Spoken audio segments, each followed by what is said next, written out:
Hey guys, welcome back to the Red Bed.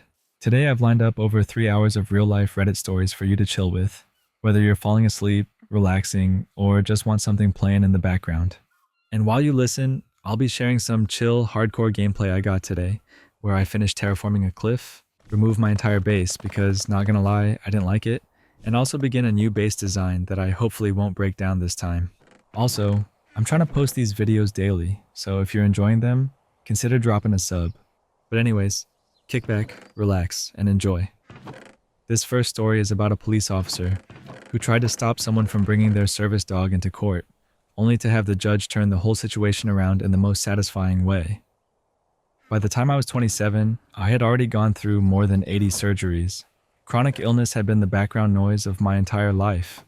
It shaped my routines, my emergencies, and even the way I moved through the world. On top of that, I relied on my service dog, who helped me with mobility and bracing when I had bad days. He wasn't just a pet, he was the reason I could get around safely. One afternoon, I found myself rushing to the emergency room. My catheter had literally ruptured inside my bladder, and the pain was unbearable. I was flushed, sweating, shaky, and desperate to get to the hospital. But just my luck. On the way there, a cop pulled me over. I rolled down the window, and he asked where I was going.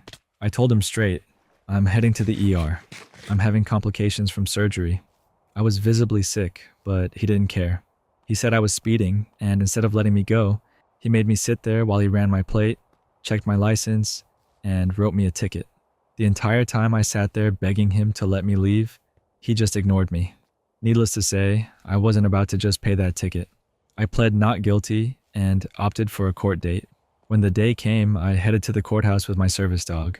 It was my first time in that court since I had only lived in the area for a few months.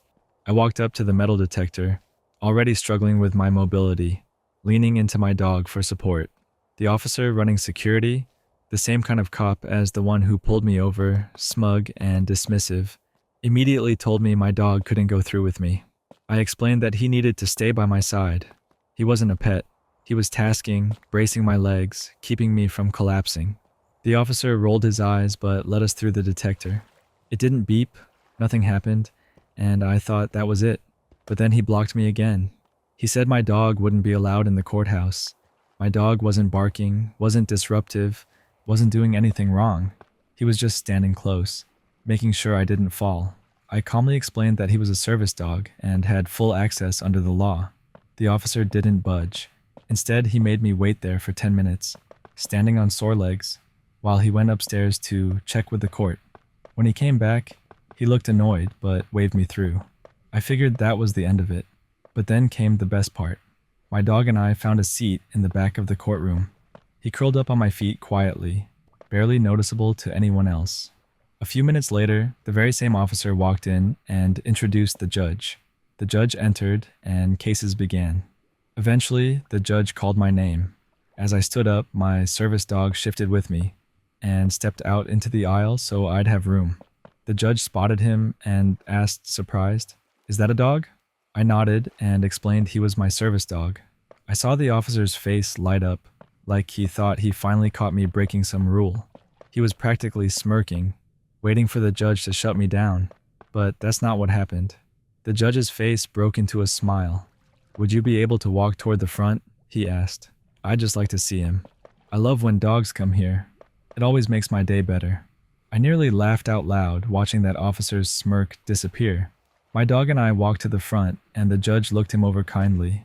He didn't try to pet him or distract him, just appreciated seeing him there. Then he turned to the officer and said, "Don't you just love when happy little surprises like this happen?" The officer could only nod, stone-faced. The rest of the case went smoothly. The judge reduced my ticket down to a parking fine and thanked me for bringing my dog in. When it was all over and I walked out, I had to pass right by that same officer. This time, I was the one smirking. It wasn't the biggest revenge in the world, but watching his face drop while the judge praised my service dog, that was sweet enough. That's where the story ends. This one hits just right. The officer tried to make things harder, only for the judge to flip the whole situation and turn it into something positive. Sometimes the sweetest wins are the quiet ones, where you don't have to fight back. The universe just embarrasses them for you. This next story is about a 19-year-old working in car audio who made the mistake of testing an amplifier the wrong way and ended up learning firsthand why you should never, ever lick electrical wires. Back when I was 19, I worked in car audio. One day a customer brought in an old Fosgate monoblock amplifier and asked me to build a subwoofer box for it. This was before the Rockford Fosgate days, and I wasn't super familiar with this particular model. Still, I got to work and wired everything up. When I finished the install though, the amp wasn't working. Frustrated, I tossed my tools in the trunk and crawled inside to troubleshoot. That's when I realized I'd forgotten my multimeter. I didn't feel like climbing back out just to grab it. Instead, I figured I could test for output the quick and dirty way, by touching the wires to my tongue. Yeah, I know, it sounds ridiculous, but at the time, it didn't seem too far off from the classic 9-volt battery trick. I'd done it before with speaker wires, and it never gave me more than a little zap. The catch this time? In the past, I'd always turned the channel gains way down. This time, I hadn't. As it turns out, this particular amp had the gain cranked all the way to 11, and it had a reputation. It was powerful enough that some people had literally converted it into a makeshift welder. The moment my tongue touched those wires, everything went white. The next thing I knew, I was coming back to consciousness. My boss and one of the helpers were standing outside the trunk, doubled over, laughing so hard they could barely breathe. My boss looked at me and said, "You didn't lick that thing, did you?" I croaked back, "I think so." He just shook his head, still laughing, and said, "Crazy white boy. You pretty much just licked the business end of a welder." In the aftermath, I realized how bad it had been. I had kicked the inside of the trunk so hard while convulsing that I damaged the interior panels and had to repair them. I couldn't taste anything for 2 solid weeks, and for the cherry on top, I had to buy myself a new pair of work pants. Lesson learned. Electricity tastes terrible, and licking wires is a surefire way to regret your life choices. That story ends there. This one is wild. You can almost feel the split second of "it'll be fine" turning into instant regret. It's funny in hindsight, but also a reminder that shortcuts with electricity don't just shock you. They can literally knock you out cold. This next story is about an IT consultant who spent months being ignored by his manager, until the day he quit, when she finally dumped a huge stack of work on his desk. Back when I was working as an IT consultant, I mainly dealt with finance contracts, usually with banks. Most of the time I'd be brought in on 6-month contracts, and sometimes those would get renewed. Other times I'd bounce to a new project after half a year. I liked the variety, new projects, new places, new teams. It kept things exciting. So I got placed on this contract with a bank, and the first day was exactly what you'd expect. Chaotic, lots of paperwork, trying to figure out the lay of the land. But strangely enough, I never met my manager that day. In fact, I didn't meet her for weeks. Nobody gave me work to do, so I just sat around talking with new coworkers and killing time. After a while, I started feeling restless. I don't like sitting around doing nothing, so I began asking my coworkers if there was anything I could help with. They handed me a few tasks here and there, and I felt better finally contributing. That's when, about 3 weeks in, I finally met my manager for the first time. She came storming over to my desk, all 5'2" of her, absolutely livid. She screamed in my face about how I dared to embarrass her by asking other people for work. I apologized and said I was just trying to be useful. I told her directly that I was ready to take on any assignments she had. Instead of giving me something, she huffed, glared, and walked off. And then, nothing, for 3 whole months. She ignored me like I wasn't even there. This was before smartphones and the internet at your desk, so it's not like I could casually scroll Reddit or check emails. I sat there day after day, staring at a blank terminal screen with nothing to do. Eventually, just to keep my brain active, I started writing my own little programs for entertainment. That's how desperate I was for something to fill the time. Finally, I hit my breaking point. I found another contract and decided I was done wasting my life at that bank. I went to HR to give my 1-month notice. I asked if I needed to tell my manager myself, and they assured me they would handle it. That was good enough for me. So I spent my notice month in the same limbo.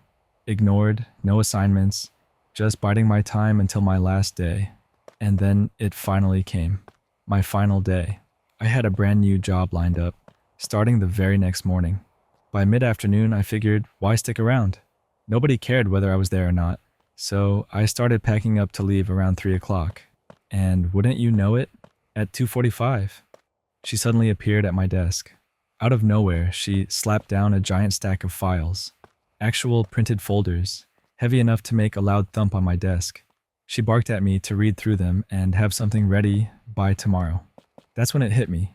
HR had never told her I'd resigned. She actually thought I was still her employee and would be back in the morning. For a second, I wanted to say it to her face. Actually, I don't work here anymore. But then I thought, no, I'm not giving her the satisfaction of knowing. So I just smiled, nodded like I'd understood, and then casually kept packing my things. At 3 o'clock sharp, I walked out of that building and never looked back. The next day, I was at my new job, starting fresh, finally doing real work again. And her? She must have shown up to my empty desk with that massive stack of files, expecting results. The thought of her realizing I was gone without a word was incredibly satisfying. That's where the story ends. That was the perfect ending. After months of being ignored, she only cared once it was too late. The fact that he just nodded, walked out, and left her with all those files makes it way more satisfying than any confrontation could have been. Sometimes silence really is the best payback. This next story is about a late-night munchies decision that went very wrong. Sugar-free gummy bears turned a mellow high into a full-on panic and bathroom marathon. Okay, full disclosure, this didn't happen today. It happened a couple weeks ago, but every time I picture that night, I still grimace. I know intellectually that sugar-free candies use sweeteners that are notorious for gastrointestinal consequences. I know this, I've read the warnings, I've seen the memes, but for some reason the combination of I want gummy bears and healthier option in the snack aisle felt like common sense in the moment, and I grabbed the sugar-free bag like a very bad decision waiting to happen. It was one of those evenings where I had a little time off, and I was planning to be mellow and watch something stupid. I smoked, settled into the couch, and opened the gummies like it was the best idea I'd ever had. The texture was perfect, the little fruity snaps hitting just right, and for a while everything was fine. Music sounded good. Lights looked soft. I was in that floaty, slightly euphoric headspace where every thought is both profound and hilarious. Then, sometime later, a subtle gurgle started. At first it was harmless, like a warning rumble from the plumbing of my stomach. But when I'm high, my brain has this annoying tendency to spiral. If I think a particular thought long enough, it becomes a full-blown existential event. So when the gurgle rolled over me, my high brain did what it always does. It magnified the sensation until every signal was dialed to 11. Suddenly I was convinced I was dying. Not metaphorically. I mean full-on, catastrophic, late night, please call 911 panic. I did not call 911. I just thought about it very hard. I live with my mom, and while we have a fairly normal adult relationship, she probably doesn't know I partake sometimes. If she does, she's never said so. So I had to handle everything like a very stealthy ninja, which, to anyone watching, looked more like a sleep-deprived raccoon trying very hard not to make noise. I moved carefully to the bathroom because that felt like safety. Bathrooms are reliable in disasters, right? The tile is cool, the toilet is familiar. The idea of bathrooms is calming in a weird, primitive way. The first sit-down felt like victory. I breathed, tried to ground myself, and told myself the worst would pass. But no. The gummy bears apparently wanted the last word. The relief was temporary. I stood up, reassured myself, and then, like clockwork, the gurgle returned. With it came that terrifying inner monologue that high brain writes for free. This is it. This is where it ends. You're about to be very, very sick in a way that cannot be fixed. I started whimpering a little, which in hindsight is absurd, but in the moment it felt entirely reasonable. There were moments where I genuinely debated waking my mom. Part of me wanted the comfort, the mom I'm dying handhold that feels like an emotional defibrillator. But the more sensible part of me remembered the cost of that. Waking her, admitting I was high, admitting I'd eaten a questionable snack. Pride and paranoia teamed up and won that round. So I suffered quietly. I paced. I breathed. I tried every grounding technique I'd ever seen in a chill-out Reddit thread. 5 things you can see, 4 things you can touch, 3 sounds, 2 smells, 1 deep breath. The bathroom tiles were not impressed. Eventually, the worst of it subsided. It takes a long time when you're high and panicking, but it does pass. When I finally felt normal enough to move without fear of my internal plumbing launching a coup, I shuffled back to the living room and put on the one movie that always calms me down. Something simple, silly, and forgiving. I chose Bill and Ted because it's exactly the kind of low-stakes, goofy escape that my still high brain could ride out. Watching two time-traveling goofballs bumble through history felt, in a strange way, like a balm. After the credits rolled and I'd eaten the last of the gummies, which, yes, I later regretted, I texted a friend the story because misery loves company, and because the tale was too ridiculous not to share. They laughed, offered a sympathetic "been there" emoji, and reminded me that sugar-free is basically a biohazard if you're not careful. I promised to learn my lesson. I promised to read labels. And then, because humans are predictably stubborn, I vowed to maybe never eat sugar-free gummies while high again. That's the end of this story. Man, this one is peak self-inflicted chaos. The kind of dumb mistake you laugh about later, but still kind of cringe at. It's a reminder that healthier options aren't always the kindest to your digestive system, especially when mixed with impaired judgment. Also, pro tip, if you're high and feeling dramatic, maybe skip the existential spirals and stick to comfort movies and water. This next story is about a woman who reached her breaking point after her stepson's drug use, theft, and chaos in the home were constantly defended by her husband, so she told them both to move out. I'm 40, married to a 42-year-old man, and between us we have 5 kids. My husband's son, who's 17, has been spiraling for about a year now. It started with vaping, smoking weed, ditching classes, and failing subjects. For me, those are hard lines. My own kids know the rules. No drugs, no slacking on school, no excuses. But my husband has a completely different approach. He insists we just need to be supportive and wait for his son to grow out of it. It hasn't stopped there. I discovered his son was stealing money, hundreds of dollars from me. He also stole from my oldest daughter, who's 20. I've caught him making drug deals right in front of our house. I've caught him smoking weed with his 14-year-old sister. And most recently, I found a huge bag of magic mushrooms sitting openly on his dresser like it was no big deal. He didn't even bother hiding it. Each time I confronted my husband with evidence, he brushed it off. If money went missing, he claimed I must have miscounted, or maybe one of my boys took it. If my vape disappeared, he said I misplaced it. When his son ditched school and it was caught on camera, my husband insisted the school was wrong and that he knew for a fact his son was there. No matter what, he denied it. He even flipped the blame back on me, accusing me of setting his son up when I left my vape on the counter. Meanwhile, his son has admitted to everything. The stealing, the lying, the skipping class. It's all true, and still my husband refuses to believe me when I bring him new issues. It's like I'm living in a constant state of gaslighting. I'm the bad guy simply because I don't want drugs in my home or around my children. The more I tried to protect my kids, the more my husband and his son turned against me. After finding the mushrooms, I reached my breaking point. I told my husband enough was enough. He and his son needed to move out. I can't keep walking on eggshells in my own home, constantly disrespected, unheard, and blamed for problems I didn't create. His daughter even chose to stay with me, which speaks volumes about how toxic things have become. Now he's upset and begging me to just tough it out for another 8 months until his son turns 18. But I refused. He earns far less than I do, and while I can keep our home and take care of the bills, he'll struggle to make ends meet even in a studio apartment. Still, I told him I wasn't going to provide financial help. In my mind, he refused to respect me, refused to back me up, and refused to protect the rest of the kids. He needs to learn what it's like to deal with his choices on his own.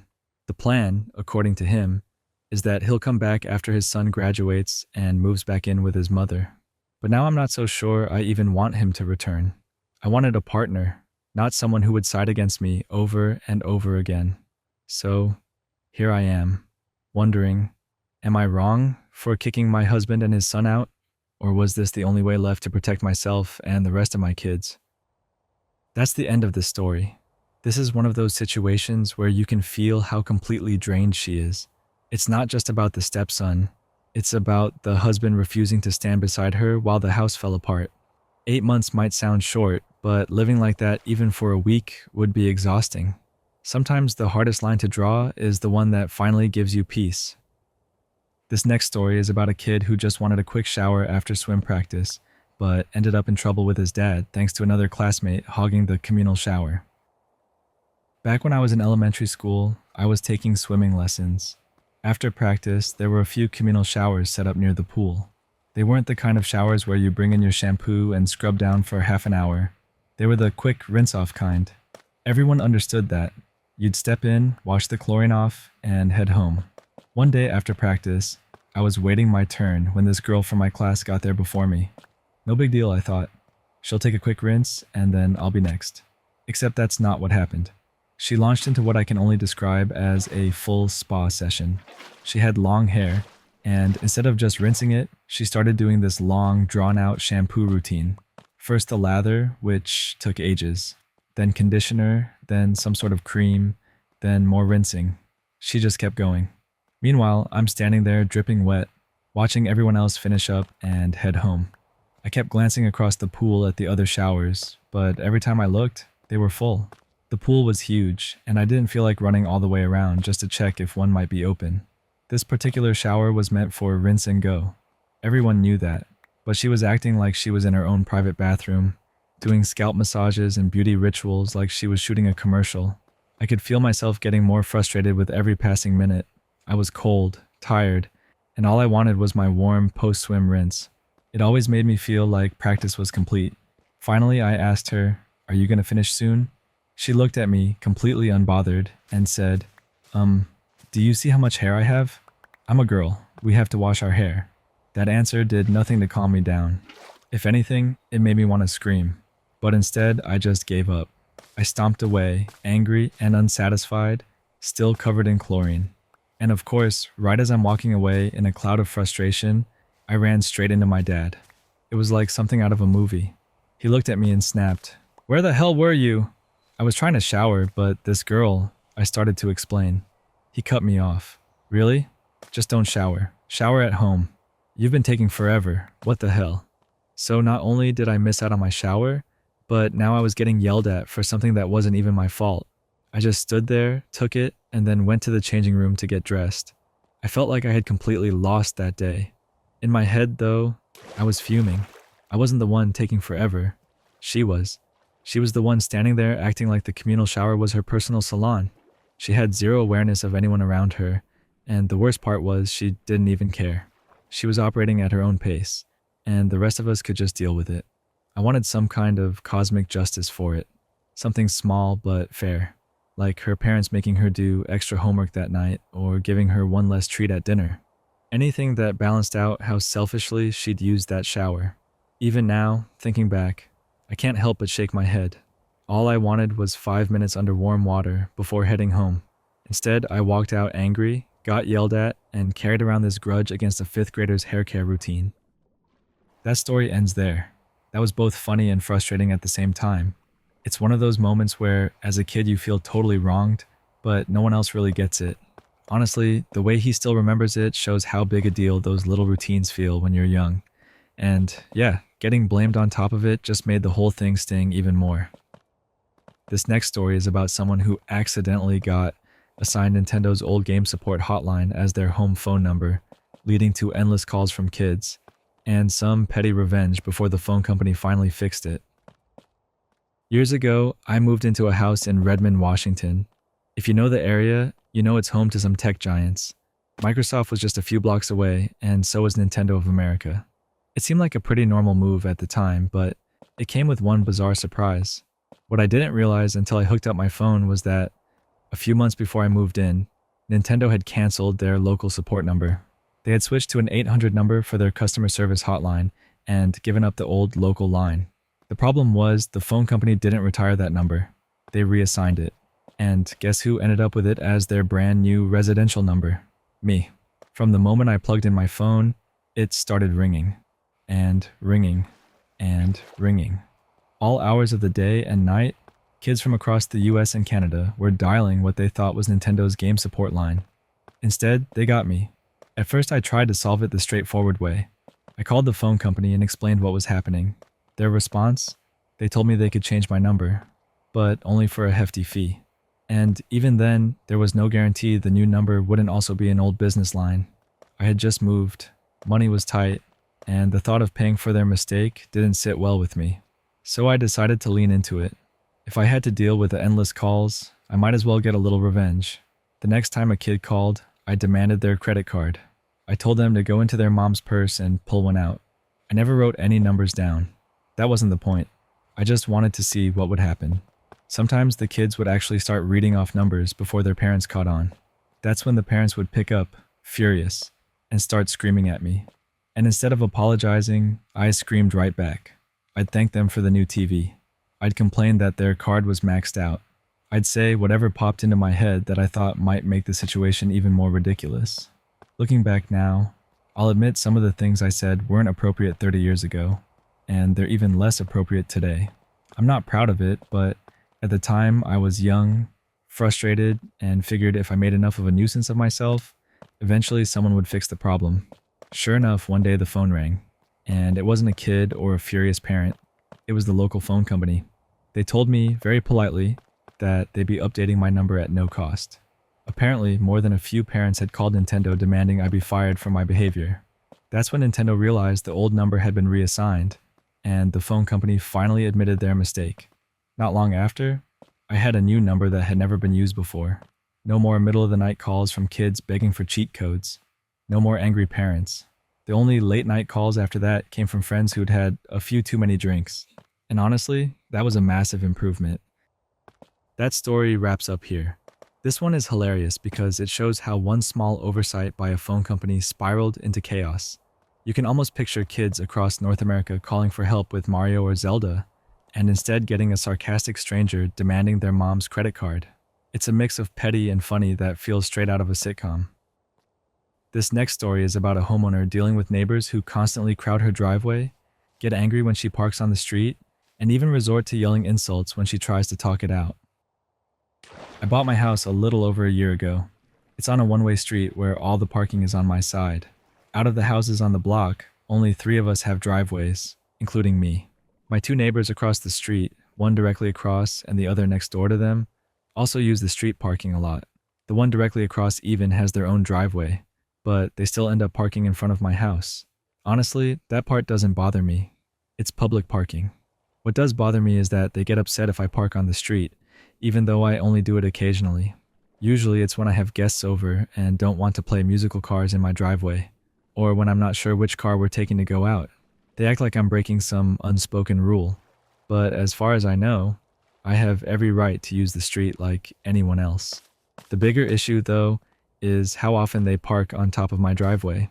Not blocking it completely, but close enough that getting in and out is a nightmare. One morning, after a long night at work, I came home and found them pulled right up to my driveway, leaving me barely any room. I ended up Googling the state law and found that cars are supposed to leave at least 5 feet of clearance. I wrote them a polite note explaining the law and asking them to give me some space. That worked for a while, but a couple of weeks later, it happened again. That time, I couldn't even get out of my driveway. I called the police to help me get the car moved. Months passed, and I was trying to just keep the peace. Then one night, my sister came over. We parked on the street since we didn't know whose car we'd be taking. That set off the neighbors diagonally across from me. They stormed out, yelling about why I wasn't using my driveway. My boyfriend tried to talk to them, but it quickly escalated to shouting. I pulled him inside, then went out to try to reason with the homeowner directly. Eventually, we came to a kind of understanding. I explained that I only parked on the street when necessary, and asked if she could please leave me enough room to get in and out of my driveway. But things didn't stay calm for long. Just last night, my sister came over again. She parked on the street, and when I got home, the neighbors across the street had parked so close to my driveway that I had to pull forward and back multiple times just to fit in. They were outside getting out of their car, so I politely asked if they could avoid parking so close in the future. The guy immediately got defensive, saying that when I park on the street, it blocks him from getting into his driveway. I pointed out that my sister's car wasn't even in the way. She was parked slightly ahead, leaving his driveway clear. He didn't want to hear it. He got angry, muttered something, and pulled into his driveway. I tried to just let it go and started heading inside, but then they began yelling derogatory names at me. I ignored them, but when my boyfriend and I later went out to bring food to the stray cats, they started yelling again. This time at him, about me. My boyfriend tried to get me inside, but I told him I'd call the cops if it escalated further. The neighbors heard me mention that, and suddenly they were even angrier, demanding to know why I'd call the police. I told them straight, because they were being aggressive. In the end, we did call. The officers came out, listened to the situation, and said technically nothing illegal had happened. My state law says you can't park within 5 feet of a driveway, but my city's ordinance only forbids outright blocking, so there isn't much to enforce. The cops did tell me that while it wasn't illegal, it certainly wasn't okay, and they advised me to try to hang in there. Now I'm left wondering if I'm being entitled by asking for this. My family insists I'm not. They say the neighbors are the entitled ones, acting disrespectful and trying to control public parking while crowding my driveway at the same time. I just want to know if I'm the one in the wrong here, or if it really is them. That's the end of this story. This feels less like entitlement on your part and more like frustration at people who can't respect basic boundaries. Asking neighbors not to crowd your driveway isn't demanding. It's common sense. What really tips it over is the yelling and name-calling. That says more about them than it does about you. This next story is about a man who wants to bring his best friend's daughter, his goddaughter, on a family trip to Disneyland Paris. But now his sister is demanding he also take her spoiled teenagers along. I'm 35, married, and we have an 8-year-old son. Next week, we're flying to France for my sister-in-law's wedding. Since we'll be there anyway, my wife planned something extra special. 2 days at Disneyland Paris for our son. He's always loved the old Disney classics, and we knew this would be a dream come true for him. That plan gave me an idea. I've had a best friend, George, for as long as I can remember. He's married and has a 10-year-old daughter, Emma, who's also my goddaughter. 6 years ago, George was diagnosed with cancer, and his fight has been long, brutal, and draining. He hasn't been able to work for 4 years, and his wife has been holding things together with 2 jobs just to keep food on the table. I've helped them where I can, sending money each month, making sure Emma gets gifts for birthdays and Christmas, but nothing really takes away the weight of what they're living through. Lately, George's health has gotten worse, and it's been on my mind constantly. Sometimes I lie awake at night thinking about losing him. That's when it hit me. Why not bring Emma with us to Disneyland Paris? She's been through so much, watching her dad decline, and she's such a sweet kid. It would be a chance to give her joy, to let her be a carefree 10-year-old for a couple of days. When I suggested it to my wife, she didn't hesitate. She adores Emma too, and said it would be wonderful for her. We told George and his wife, and her reaction broke me a little. She started crying, thanking us over and over. Emma was ecstatic. Her excitement was contagious. For the first time in a long while, they had something happy to look forward to. But then my older sister found out. She has 3 teenagers, and to put it bluntly, they've grown up entitled.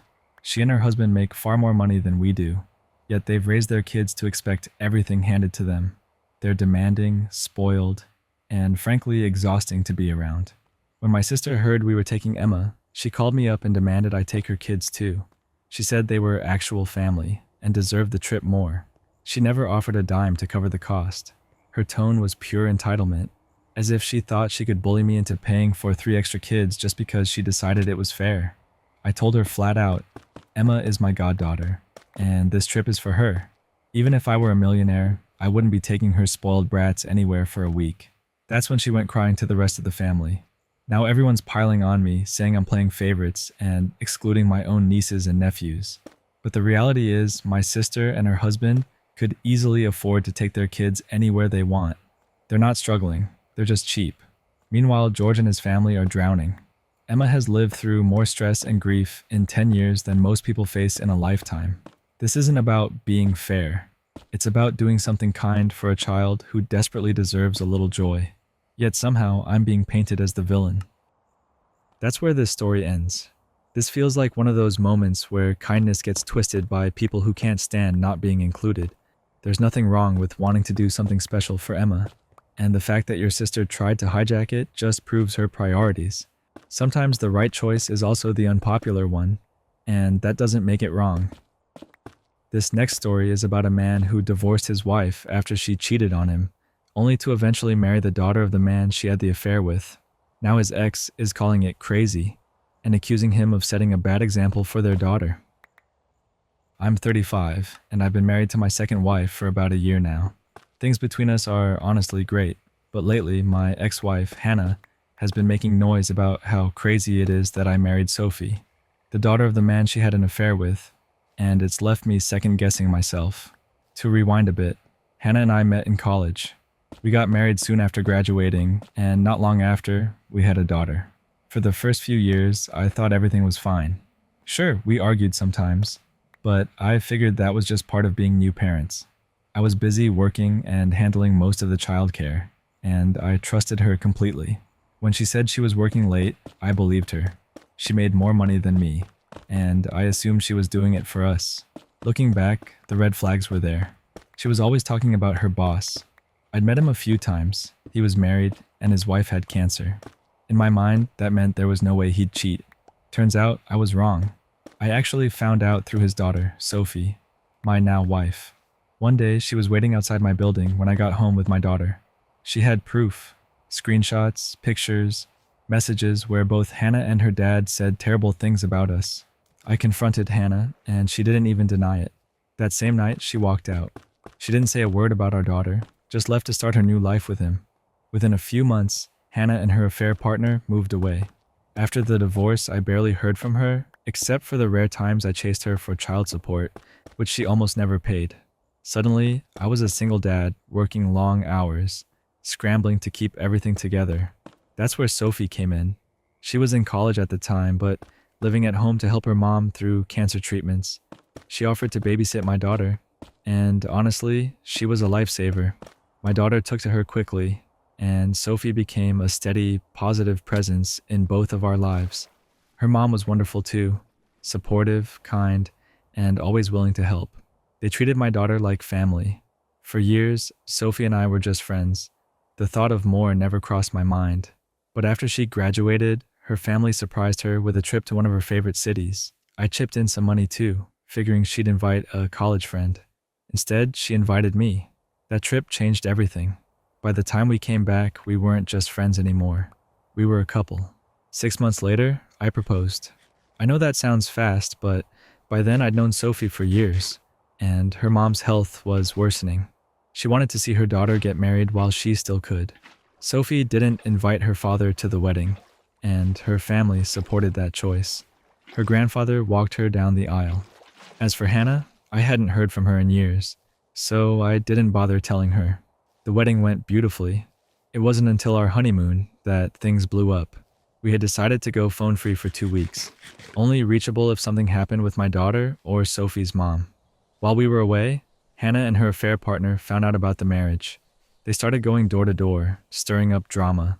When Sophie's dad showed up at her mom's house, where my daughter was staying, neighbors actually stepped in and drove him off. People told him straight up it was ridiculous to claim I married Sophie out of spite, especially considering the age gap between Hannah and her affair partner is even bigger than the 11 years between me and Sophie. Now, out of nowhere, Hannah claims she's worried about the message I'm sending to our daughter. That's the part that's been gnawing at me. I love Sophie, and she's been an incredible partner and stepmother, but I can't help wondering, what kind of example am I really setting for my little girl? That's the end of this story. This one is complicated, but what stands out is how Sophie was already a steady, positive influence before the relationship ever turned romantic. The ex calling it crazy feels more like deflection than genuine concern. At the end of the day, the real message your daughter sees is whether she's loved, supported, and safe, and that matters more than anyone else's opinion. This next story is about a college student who was living out of their car in a campus lot without issues, until a nosy dog walker reported them, and suddenly the police got involved. I'm a college student, and housing is out of reach for me right now. Between tuition, food, and the basics of just trying to get by, I simply can't afford rent on top of everything else. So my solution this semester has been to sleep in my car. It's not ideal, but I do have a campus parking permit, and I chose a lot that's patrolled regularly by campus police. For months, it wasn't a problem. They drove by every day, and not once did anyone say a word. That changed last week. Out of nowhere, a woman started walking her dog through the parking lot. At first, I didn't think anything of it. It's a big open area after all. But then she started getting nosy. On at least 2 occasions, she came right up to my car and shined a flashlight through my windows, like she was investigating me. I never engaged with her. I just sat there, pretending she wasn't there, figuring she was just being overly curious. Today, though, it finally escalated. I was approached by an officer who told me it's a felony in my state to sleep in your car. I had no idea. I wasn't causing trouble. I wasn't making noise. I wasn't trespassing since I had the permit to park there. I was just trying to exist quietly in my little space. But the law doesn't care about that. The officer said I had to leave immediately. I can't prove it, but deep down, I know it was the dog walker who called me in. She was the only one who had ever paid that much attention to me. She shined her light into my car multiple times, like she was looking for an excuse. And I guess she finally found one. The whole thing has left me really upset. I never once bothered her. I never confronted her about overstepping. I just kept to myself. But now, because she couldn't mind her own business, I'm forced to scramble for another place to park and rest. Somewhere else to try and charge my batteries for school and work. I know some people might not see it as a big deal, but for me, it feels like my tiny bubble of safety has been punctured. I wasn't doing anything wrong beyond trying to survive, and yet someone still decided I was a problem that needed to be reported. That's the end of the story. This one hits heavy. It's not about breaking rules for the fun of it, but about trying to make do when options are limited. What really stands out is how the student was quiet and respectful the whole time, only to be pushed out by someone who couldn't leave well enough alone. It's a reminder of how fragile survival can feel when the system and strangers are both stacked against you. This next story is about trying to dodge an overly persistent friend at a house party by giving a fake number, and accidentally handing that friend a real person's number, which turned into an unexpected hookup. A few weekends ago, I ended up at a house party that was exactly the kind I used to go to in college. Music a little too loud, people spilling from room to room, red solo cups orbiting like tiny planets. I was solo that night, no wingman, no expectations, just there to enjoy the vibes and see what happened. I drifted into a conversation near the kitchen with this girl who was sharp and funny, quick with a joke, easy to listen to. When you meet someone like that in a crowded room, it's weirdly rare. The chatter around us blurred into a pleasant hum, and for a few minutes it felt like we were in our own little pocket of the party. Then her friend arrived, and the whole thing shifted. Imagine someone whose entire personality is volume and interruption. She was that person. Every other sentence was a forced aside. We should go. He's not your type. Babe, you okay? It felt less like helpful chaperoning and more like a slow-motion sabotage. I could see the girl I was talking to getting annoyed too, but her friend wasn't taking cues. She hovered like a human curtain, trading between fake concern and loud commentary, and it made the conversation impossible to sustain. At one point, the girl I was talking to excused herself to the bathroom. The friend took that opening and pounced. She popped up in front of me with this aggressive flirting that felt like an ambush. Close space, persistent eye contact, hands hitting my arm like she was establishing territory. I get that people like attention, but this was invasive in a way that made me uncomfortable. I didn't want to be rude. There's a line between rejecting someone and escalating a scene, so I started searching my brain for a polite out. Saying no directly can turn heated fast at a party. I panicked. In that split second, I did the thing half of us have done. I invented a number. I rattled off digits and left, thinking I'd dodged it clean. I didn't check the sequence or even think about the possibility that the number might belong to a real person. It was a reflex, a social band-aid. I didn't expect the story to continue past that little moment. The next day, my phone buzzed. "So you're just giving out my number to random drunk girls now," the text read. I felt that immediate drop in my stomach, the one you get when you realize you made a mess of something. I typed back, confused, asking who I was texting. The reply came quick, sharp, and laced with humor. This woman, a real person, had received messages from the girl at the party, and she was not happy about being dragooned into somebody else's drunken attempt at romance. Instead of an angry tirade, the exchange turned into something strange and enjoyable. She was sarcastic and savage in a way that made me laugh. She roasted me about being a party coward and then softened into clever banter. We texted for hours that day, back and forth like we'd been trained in sassy comebacks. It was electric in a way a standard, hey, text never is. Her tone was honest, a little irreverent, and she called me out on being clumsy with people's lives in a way that made me respect her. A couple days later, I sent the inevitable invite, meet for a drink, and promised not to stab me for the accidental drama. She agreed. When she walked into the bar, she looked better than any Instagram highlight could have prepared me for. Natural, confident, not trying to be noticed, yet impossible to ignore. Conversation flowed the way it had over text. Quick, funny, real. She had a sharp laugh. I found myself relaxing in a way I hadn't at the party, because this time I wasn't being interrupted every 30 seconds. One drink led to another, and the evening opened like a hinge. We talked, we joked, we wandered into late-night corners of the city that smelled like rain and cheap coffee. The priorities we'd invented at the party, awkwardness, escape, contrived connection, fell away. It reduced to two people enjoying one another's company. An Uber ride later, I was in her apartment, and we were being way more honest than I'd been with anyone in months. It wasn't cinematic romance. It was human and messy and immediate. In the morning she made coffee, and we compared notes like strangers who'd skipped the polite small talk and gone straight to the good parts. I still laugh thinking about the absurd chain of events. I tried to thinly slice myself out of an awkward situation, and instead handed that friend an unexpected conversation partner. It was a reminder that the best plans are often the ones you don't plan at all. I left that night thinking about how dumb luck and a moment of social cowardice somehow combined to give me one of the most fun, no-pressure dates I've had in a long time. That's where this story finishes. Honestly, this one just feels like pure dumb luck. It's funny how a panic move turned into something unexpectedly good when fate decided to be mischievous. The whole thing also showed how being honest and funny can win more than any smooth line.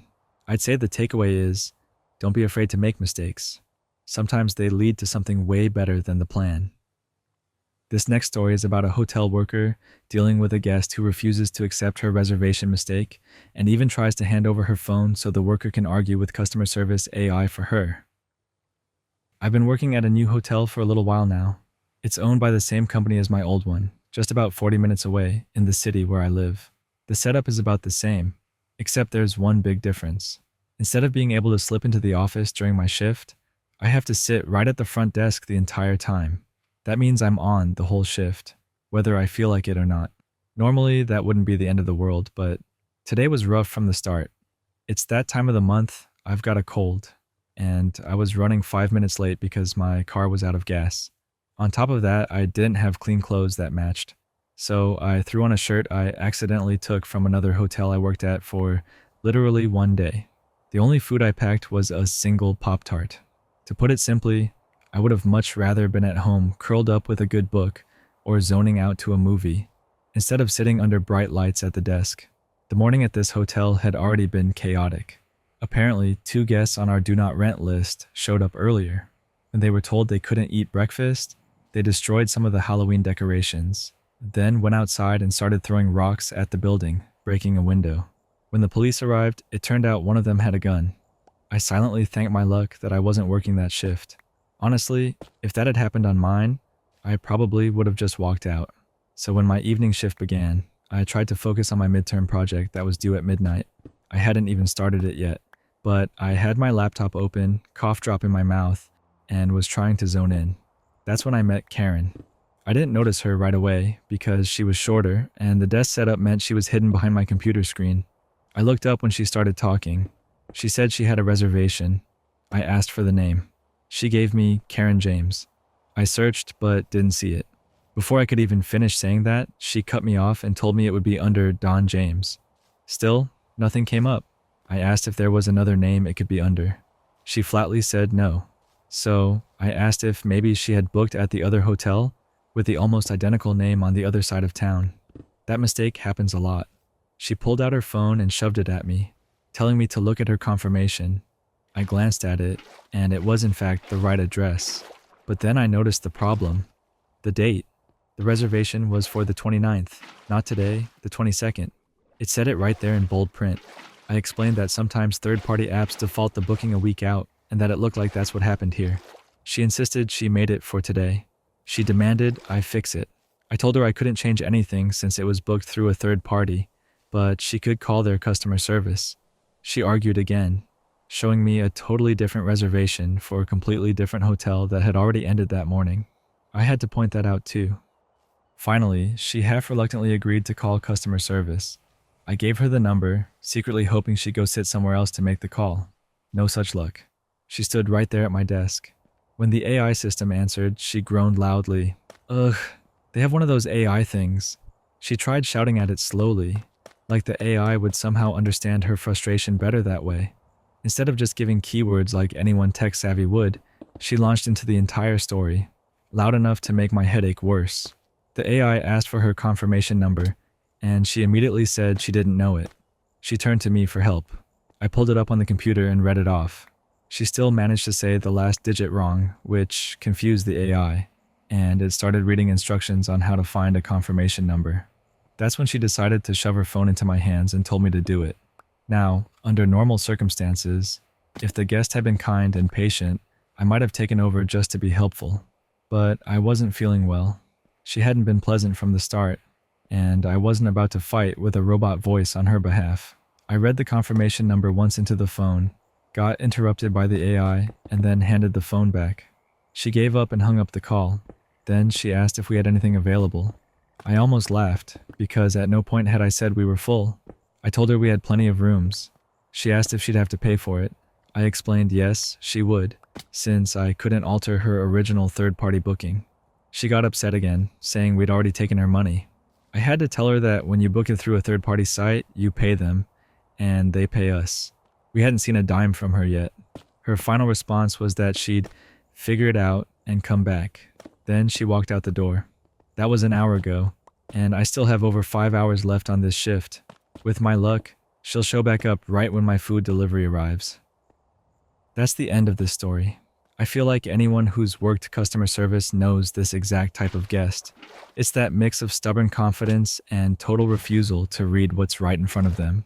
The funniest part is when she actually handed over the phone like it was the employee's job to argue with the robot for her. Honestly, it's the kind of moment where all you can do is shake your head and wait for it to be over. This next story is about a man refusing to lend his late uncle's vintage guitar to the neighbor's son, which led to tension with the boy's mom, who thought he was being selfish. I'm 29 and for the most part, I live a really quiet life. I work from home and I'm one of those people who just naturally keeps to myself. I'm not unfriendly, I just don't go out of my way to socialize.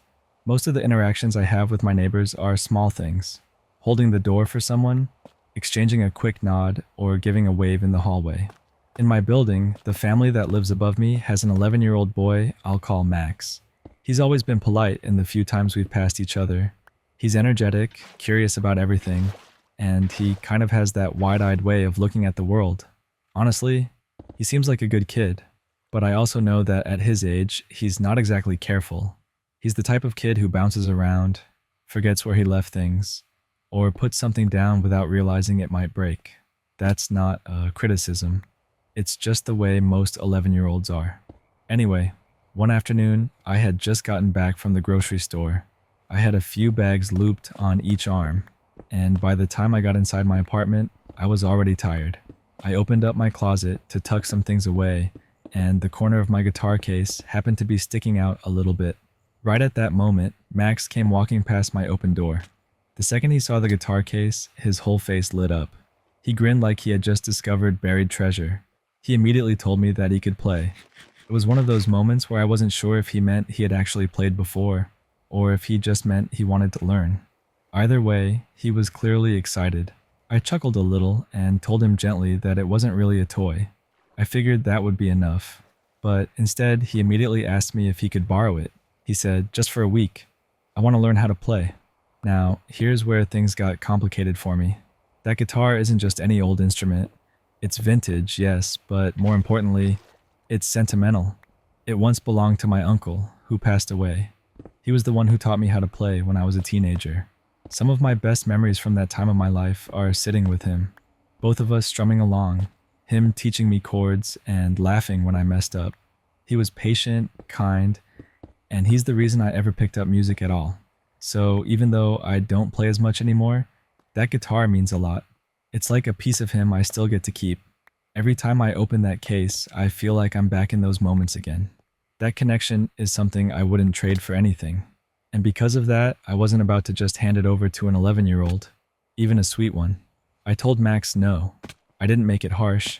I said it kindly, explained that it was very important to me, and that I wasn't comfortable lending it out. He looked a little disappointed, but to his credit, he didn't argue. He just nodded and went on his way. At that point, I figured the situation was finished. Later that same evening, though, I heard a knock at my door. When I opened it, it was Max's mom. She wasted no time getting into it. She told me Max was really upset, and she started lecturing me about how I should encourage creativity in kids, instead of, as she put it, gatekeeping. She even pointed out that since the guitar just sits in a closet, I should let him use it. The way she said it rubbed me the wrong way. Like she had already decided I was being selfish, without even considering why I might say no. I stood my ground. I explained again that this wasn't about whether or not I used the guitar every day. I told her that it had sentimental value, that it had belonged to my late uncle, and that it wasn't something I was willing to risk. I said it calmly, but I didn't budge. She didn't like that answer. Her tone got sharper, and she accused me again of not supporting kids' interests. After a few more comments, she stormed off, clearly angry. Since then, things have been awkward. When I pass them in the hallway, Max doesn't wave anymore, and his mom gives me cold stares. It's obvious she's holding a grudge over this, and all of it is because I didn't want to lend out something that's irreplaceable to me. To me, it's simple. That guitar isn't just wood and strings. It's memories, it's family, and it's something I can never get back if it gets broken. I wasn't going to hand that over, no matter how idle it looks to someone else. That story wraps up here. This one hits a little harder because it's not just about a guitar, it's about the meaning behind it. From the kid's side, it was innocent excitement, but the way the mom handled it pushed it into a weird place. I think the cold stares say more about her than anything else. It's a reminder that just because something looks unused doesn't mean it's free to borrow. And honestly, it's pretty wild how quickly neighbors can turn on you over something so personal. This next story is about a young man refusing to reconcile with his mother and her husband after feeling like his late father was being replaced, even though it means staying distant from his half-siblings. When I was 9 years old, my dad passed away. It shattered my world, and for a long time, I didn't know how to process it. 2 years later, when I was 11, my mom introduced me to someone new. She told me they were engaged, and right away he said he was looking forward to being my dad, and that he couldn't wait to get to know his first son. I didn't take that well. My immediate response was, "You'll never be my dad," followed by telling both of them that I was never going to let anyone pretend he was. My mom tried to talk me into it, saying I should give it a shot, that she was marrying him no matter what I thought, and that he was going to be my new dad whether I liked it or not. He even told me that one day I'd understand why they weren't giving me a choice. But at 11, the only thing I felt was betrayal. I told him to leave me alone, that he couldn't talk to me, and that I'd never listen to him. They laughed it off, but I was serious. From that point on, I refused to acknowledge him whenever he was around. 4 months later, my mom sat me down and said he wasn't going to accept the disrespect from me any longer. I told her straight out he would never be my dad. That was the line she couldn't cross. So she sent me to live with my paternal grandparents. She tried to guilt me into giving in so I could come back, but I told her I never would. I even said she was replacing my dad and never really loved him. She told me it wasn't fair, but in my heart, I believed that if she really had loved my dad, she wouldn't force me to call another man dad. From that point forward, I grew up with my grandparents. They raised me, supported me, and gave me a stable home. I didn't have much contact with my mom after that. She invited me to her wedding, but I didn't go. I didn't call her, didn't text her, didn't try to visit. Years passed, and she built a new life. She had 2 children with her husband. Whenever she got pregnant, she would text me, sometimes send pictures, and ask if I wanted to meet the babies. Every time I said no. I told her not to send me photos because I didn't want them. When I was 16, she said she expected I would change my mind eventually. But I didn't. When I turned 18, she tried again. She told me she hated the distance between us and wanted me to know my half-siblings. I told her I didn't care about her kids, and I didn't want to be part of her new family. She tried to say that was just grief speaking, but I told her no. It was disgust. Disgust with a man she married who thought he could replace a dead father, and disappointment in her for forcing it on me. I told her if they wanted me in their lives, they needed to know I'd never let them forget my dad, and I'd never let them forget that I wasn't his kid. A week later, she texted me saying she'd set up a therapy appointment for the three of us. She said we could work on our relationship, maybe even save our family. She said even if I couldn't forgive them, I could at least try to figure out how to be the brother her kids needed. She begged me to at least try. I replied with one word: no. I didn't go to that appointment. She called me over and over afterward, then sent a text saying she thought I was cruel. She told me her kids didn't ask for this, that I should want her to be happy, that I should be glad she managed to rebuild her life after losing dad. I told her she knew what the real problem was. She just ignored it, but I never would. When she tried one last time to tell me I could have two dads, I snapped. I told her to forget it, that her husband didn't matter to me. I even said that if either of them died, they'd be easy to replace. That was the last straw in the conversation. And now, here I am, asking myself if I went too far by refusing to reconcile and staying firm in my decision not to know my half-siblings. That story wraps up here. This one feels heavy. You can really hear how much hurt has been carried for years, and it makes sense why the wall never came down. The way the stepdad pushed himself in from the start probably made it impossible to even consider accepting him. It's sad too, because those half-siblings didn't choose any of this, but family fractures can run deep. Sometimes the wounds left by how things began just don't heal the way people hope they will. This next story is about two siblings planning a big anniversary gift for their parents, until one hurtful comment turned the whole thing into an argument about respect and apologies. My parents' 40th anniversary is coming up, which is a huge milestone. My sister and I had both agreed we wanted to do something really special for them. We tossed around a few ideas and finally landed on a weekend getaway package. The kind of trip where everything is covered. Hotel, meals, maybe even a spa treatment. Something they could enjoy without lifting a finger. It felt like the perfect way to show our appreciation after all these years. The plan was simple. Split the cost 50-50. My sister and I are both adults, and it seemed fair to share the expense equally. Everything was fine up to that point. We talked about how excited our parents would be, and how surprised they'd feel when they opened the gift. Honestly, I thought it was going to be one of those rare moments where my sister and I were completely on the same page, working as a team. That illusion broke during one phone call. We were going over the details, just finalizing the booking when money came up. I casually mentioned that I needed to be careful with my budget because I was saving for a down payment on a house. I didn't say it in a complaining way. It was more just explaining why I was double-checking numbers. Instead of saying something supportive, my sister laughed. And then, without even pausing, she made a comment that hit me harder than she probably expected. She said, "Well, maybe if you stopped jumping from job to job every 2 years, you'd actually be able to afford things like a normal person." I froze for a second. It was one of those moments where you feel a mix of shock and embarrassment, like someone just poked at a part of your life they don't actually understand. The truth is, yes, I have switched jobs a few times, but every move I made was deliberate. I left one company for another because the pay was better, or because the new role offered more responsibility, or because it put me on a stronger career path. In fact, those choices are the reason I'm even close to being able to buy a house in the first place. I didn't bounce around because I was flaky. I moved forward because I was ambitious. Still, hearing my own sister boil all of that down to irresponsibility stung. It made me feel like she had been quietly judging me for years, ignoring all the progress I've made and focusing only on the fact that I never stayed long at any one place. I pushed back. I told her it was a rude and unnecessary thing to say.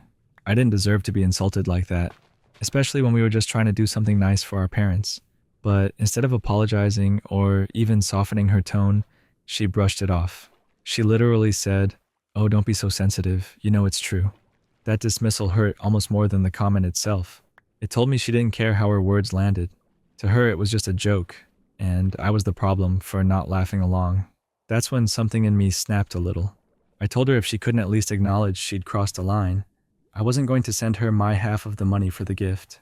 I made it clear that an apology was the only way we were moving forward together on this. Her reaction was instant fury. She said I was holding our parents' anniversary gift hostage over what she called a harmless joke. She told me I was petty, childish, and selfish for letting my feelings get in the way of something bigger. She accused me of ruining the whole anniversary because I couldn't take a comment. Now, the truth is, our parents don't know about any of this. To them, everything probably looks fine. They have no idea there's a cold war happening behind the scenes. And that's what makes me feel so torn. On one hand, I don't want to spoil their big celebration. I want them to have a beautiful anniversary gift without drama attached. But on the other hand, I can't help but feel like I shouldn't have to swallow disrespect just to keep the peace. It wasn't just about the one comment. It was about the way she refused to take responsibility for it. If she had said, "You know what, that was uncalled for, I'm sorry," we'd be done. I'd have sent her the money, and we'd be back on track. But instead, she doubled down and made me out to be the villain.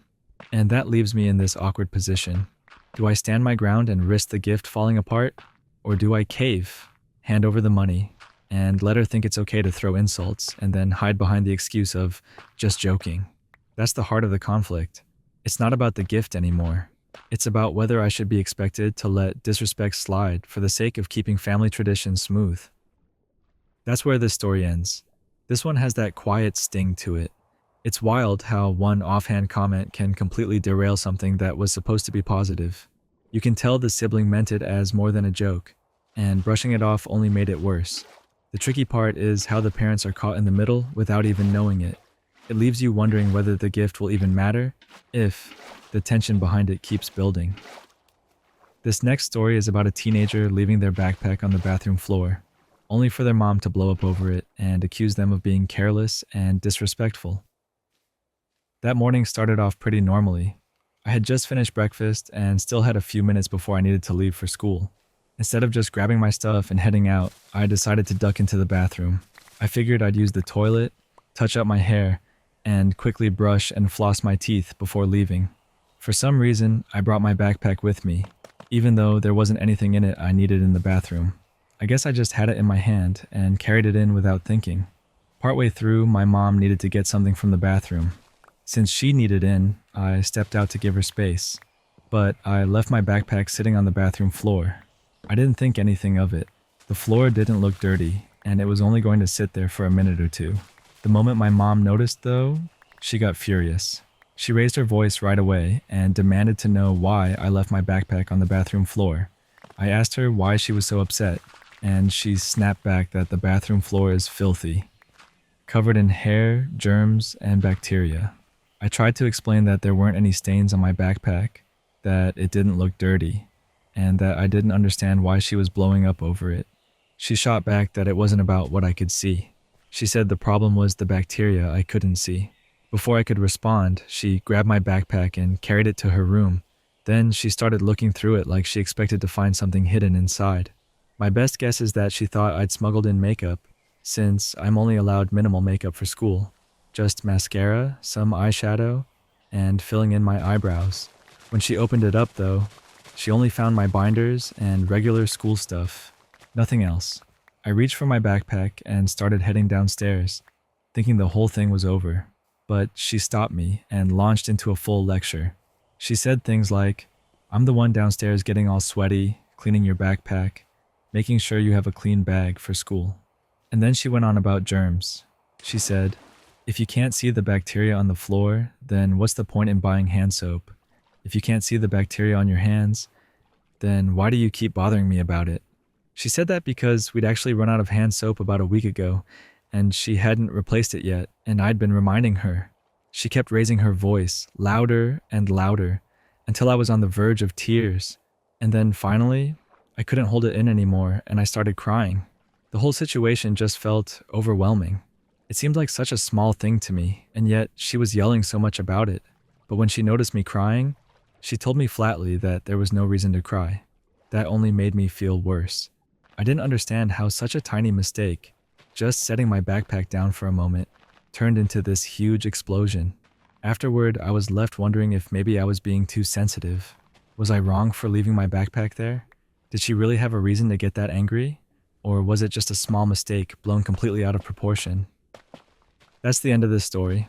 This one feels tough because it's such a small action that spiraled into a big emotional moment. The mom clearly saw it as a hygiene issue, while the teenagers saw it as nothing more than a backpack sitting on a clean-looking floor. What really stands out, though, is how quickly it escalated and how overwhelming that must have felt. Sometimes it's not the act itself, but the way people react that leaves the deepest mark. This next story is about a woman who had an affair, only to watch her husband and his family cut ties immediately and move on without her, leaving her questioning whether their harsh reactions went too far. For 12 years, my husband and I built what looked like a pretty typical suburban life. We had 2 kids, a house, a routine that was predictable down to the minute. But somewhere along the line, things stopped feeling like a marriage. It felt more like we were just roommates who happened to share the same address. He'd come home from work, eat his dinner in front of the TV, then head straight into his gaming room. Night after night, he'd stay in there until 2 in the morning. I'd ask him to come to bed, craving even a small bit of closeness, and he'd mumble something about just one more match, without looking away from the screen. I felt invisible, lonely, like I was fading out of my own life. That's when I started going to the gym. At first, it was just to do something for myself, to remind myself I still existed outside of being a mom and a wife. That's where I met my trainer. He was younger, energetic, and most importantly, he actually listened. He made me laugh in a way I hadn't laughed in years. Slowly, a connection formed. It started with casual chats, then friendly texts, then coffee meetups that weren't really about fitness at all. And eventually, I crossed a line I swore I'd never cross. When he suggested we take a weekend trip together, I panicked. How could I explain being gone for 3 days without questions? Then it hit me. My company held an annual conference every February. The perfect alibi. I told my husband I had to go to Denver, even complained about how inconvenient it was. I remember zipping up my suitcase and sighing, why can't they just do these things over Zoom? But instead of Denver, I flew to Miami. The conference was real. I just wasn't attending it. That weekend felt surreal. Mojitos on the beach, warm air, the illusion of being someone new. For a brief moment, it almost felt like a reset button had been pushed. Until Sunday afternoon. That's when my phone buzzed nonstop. Texts from my husband, my mom, my sister. Messages screaming, "Where are you?" and "Call me now." My boss had tried to call me when I missed my Saturday presentation. When I didn't answer, he got worried and contacted my emergency contact, my husband. That was all it took. My husband immediately connected the dots. The late night text, the gym, the new clothes, the smile I thought I was hiding when I looked at my phone. He knew before my boss even finished explaining. By the time I got home Monday, the house wasn't the same. It was half empty. My husband's gaming setup was gone. The kids' rooms had been stripped down to the bare minimum, and sitting on the kitchen counter was a manila envelope with my name scrawled across the front. Inside were divorce papers, neatly filled out with sticky notes marking exactly where I needed to sign. When I tried calling him, I got nothing but voicemail. When I called his mom, she answered only to tell me I was dead to this family, then hung up. 2 weeks later, the humiliation became public. I ran into his aunt at Target. She looked me up and down with pure disgust and then spit on my shoes, right there in the aisle. The teenage cashier just froze, staring while I stood there with spit dripping off my sneakers. Since then, my kids haven't answered my calls. My husband filed for primary custody, and somehow the judge agreed to supervise visits only. My parents didn't defend me either. They told me I made my bed, and now I had to lie in it. As for my trainer, the moment things got messy, he disappeared. Ghosted me completely. Turns out he wasn't interested in being with a divorced mom of 2. Now, I've been staying with my sister for a couple of months. She lets me live here, but she makes it clear every day that she thinks I'm garbage. I hear her whispering on the phone to my husband, updating him on me. She says she's playing both sides, but it doesn't feel that way. It feels like I've lost her too. I know I was the one who blew everything up. I had the affair. I lied. I betrayed my family. I can't deny that. But part of me still wonders if the punishment fits. Is it really necessary for my husband's family to treat me like a criminal? To spit on me in public? To turn my kids against me to the point where they won't even pick up the phone? Even my own sister spies on me for him. And I keep thinking back to my marriage before all this. The forgotten anniversaries, The way he ignored me, the distance that grew while he spent night after night in his gaming room. He wasn't perfect either, but somehow my mistake is the only one anyone sees. So now I sit with the question, am I wrong for thinking their revenge has gone too far? Or do I just have to accept that this is the life I created for myself? That story ends there. This one hits heavy. There's the betrayal, but also the speed and force of the fallout. It feels like the whole family closed ranks instantly. The spitting moment especially shows just how deep the anger runs. It's one of those stories where you can sense how irreversible everything became the second the truth came out. It leaves a raw, uneasy feeling about how quickly love can turn into resentment. This next story is about someone who's exhausted from handling all of the Christmas shopping for their mom and brother's family, and after years of stress and ungrateful reactions, they're ready to step back completely. Every year, Christmas turns into a marathon for me. I spend weeks scrolling online, running from store to store, and juggling endless phone calls with my mom, all to pick out gifts for my brother and his family. It's supposed to be about making the holidays special, but in reality, it has always been more stressful than joyful. The truth is, my brother and I have never been close. I tolerated him because he was family, but I wouldn't call it a warm relationship. Recently, we had a falling out that pushed me over the edge. I overheard him talking about me to his friends in a really negative way. It wasn't playful teasing, it was mean-spirited, the kind of stuff that sticks with you. That was my last straw. I've forgiven a lot in the past, but this time I decided I was done. Life feels too short to keep putting up with people who don't treat me kindly. The problem is, the Christmas cycle has never been easy. His family is impossible to shop for. No matter what my mom and I pick out, there are complaints. Every single year. Sometimes they flat out ask for receipts. Other times they refuse to let the kids even open half the gifts because they plan to return them or donate them, claiming they don't have room. A few times they've left gifts behind completely. The worst part is when I hear later that they tried to return the items, only to get store credit, which makes them furious. And of course, all of that hurts my mom deeply. She asks for Christmas lists to make things easier, but they rarely give her one. Instead, they suggest she just give them cash so they can shop for the kids themselves. But my mom doesn't trust them with that, and neither do I, based on how they've handled things before.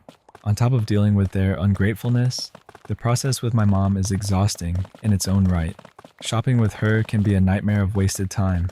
Last year, for example, we spent half an hour looking at just 3 different shirts for my brother. She finally picked one, only to look at the price tag and put it back because it was too expensive.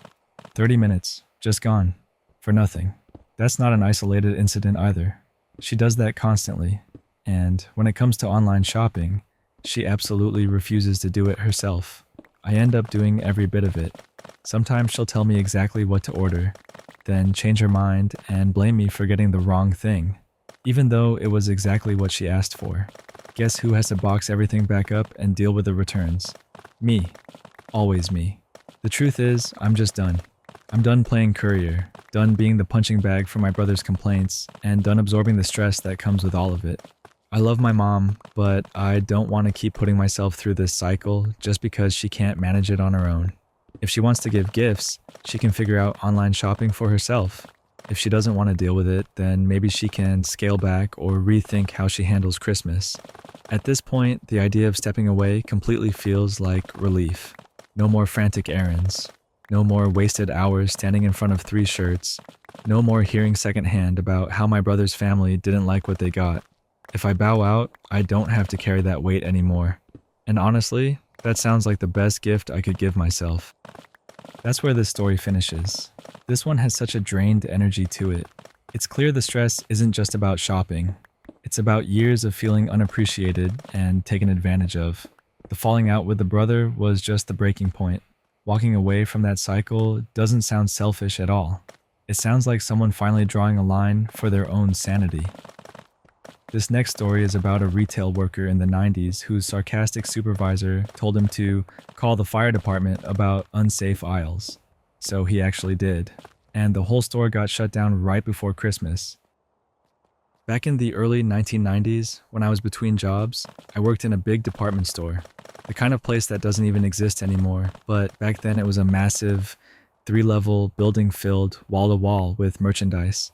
And when I say wall to wall, I mean it literally. The store had this obsession with cramming as much product as possible onto the sales floor, especially during the holiday season. They piled up fixtures in every aisle, shoved racks into every corner, and made it so customers could barely walk through. If you wanted to get from one side of the store to the other, you practically had to twist sideways and shimmy past displays. It was packed so tightly that even as an employee, I found myself thinking, if the fire department ever came in here, they'd shut us down on the spot. One day, while talking with a supervisor, I made a casual comment about exactly that. I said something like, if the fire department ever showed up, they'd close this place immediately because of how blocked all the exits and aisles are. My supervisor was clearly stressed. Holiday season will do that. And instead of taking it seriously, she snapped back sarcastically, "You know what? Then call the fire department." I just held up my hands and said, "Easy," and went about my duties. But her words stuck in my head. She had told me to call. So later that day, I figured, why not?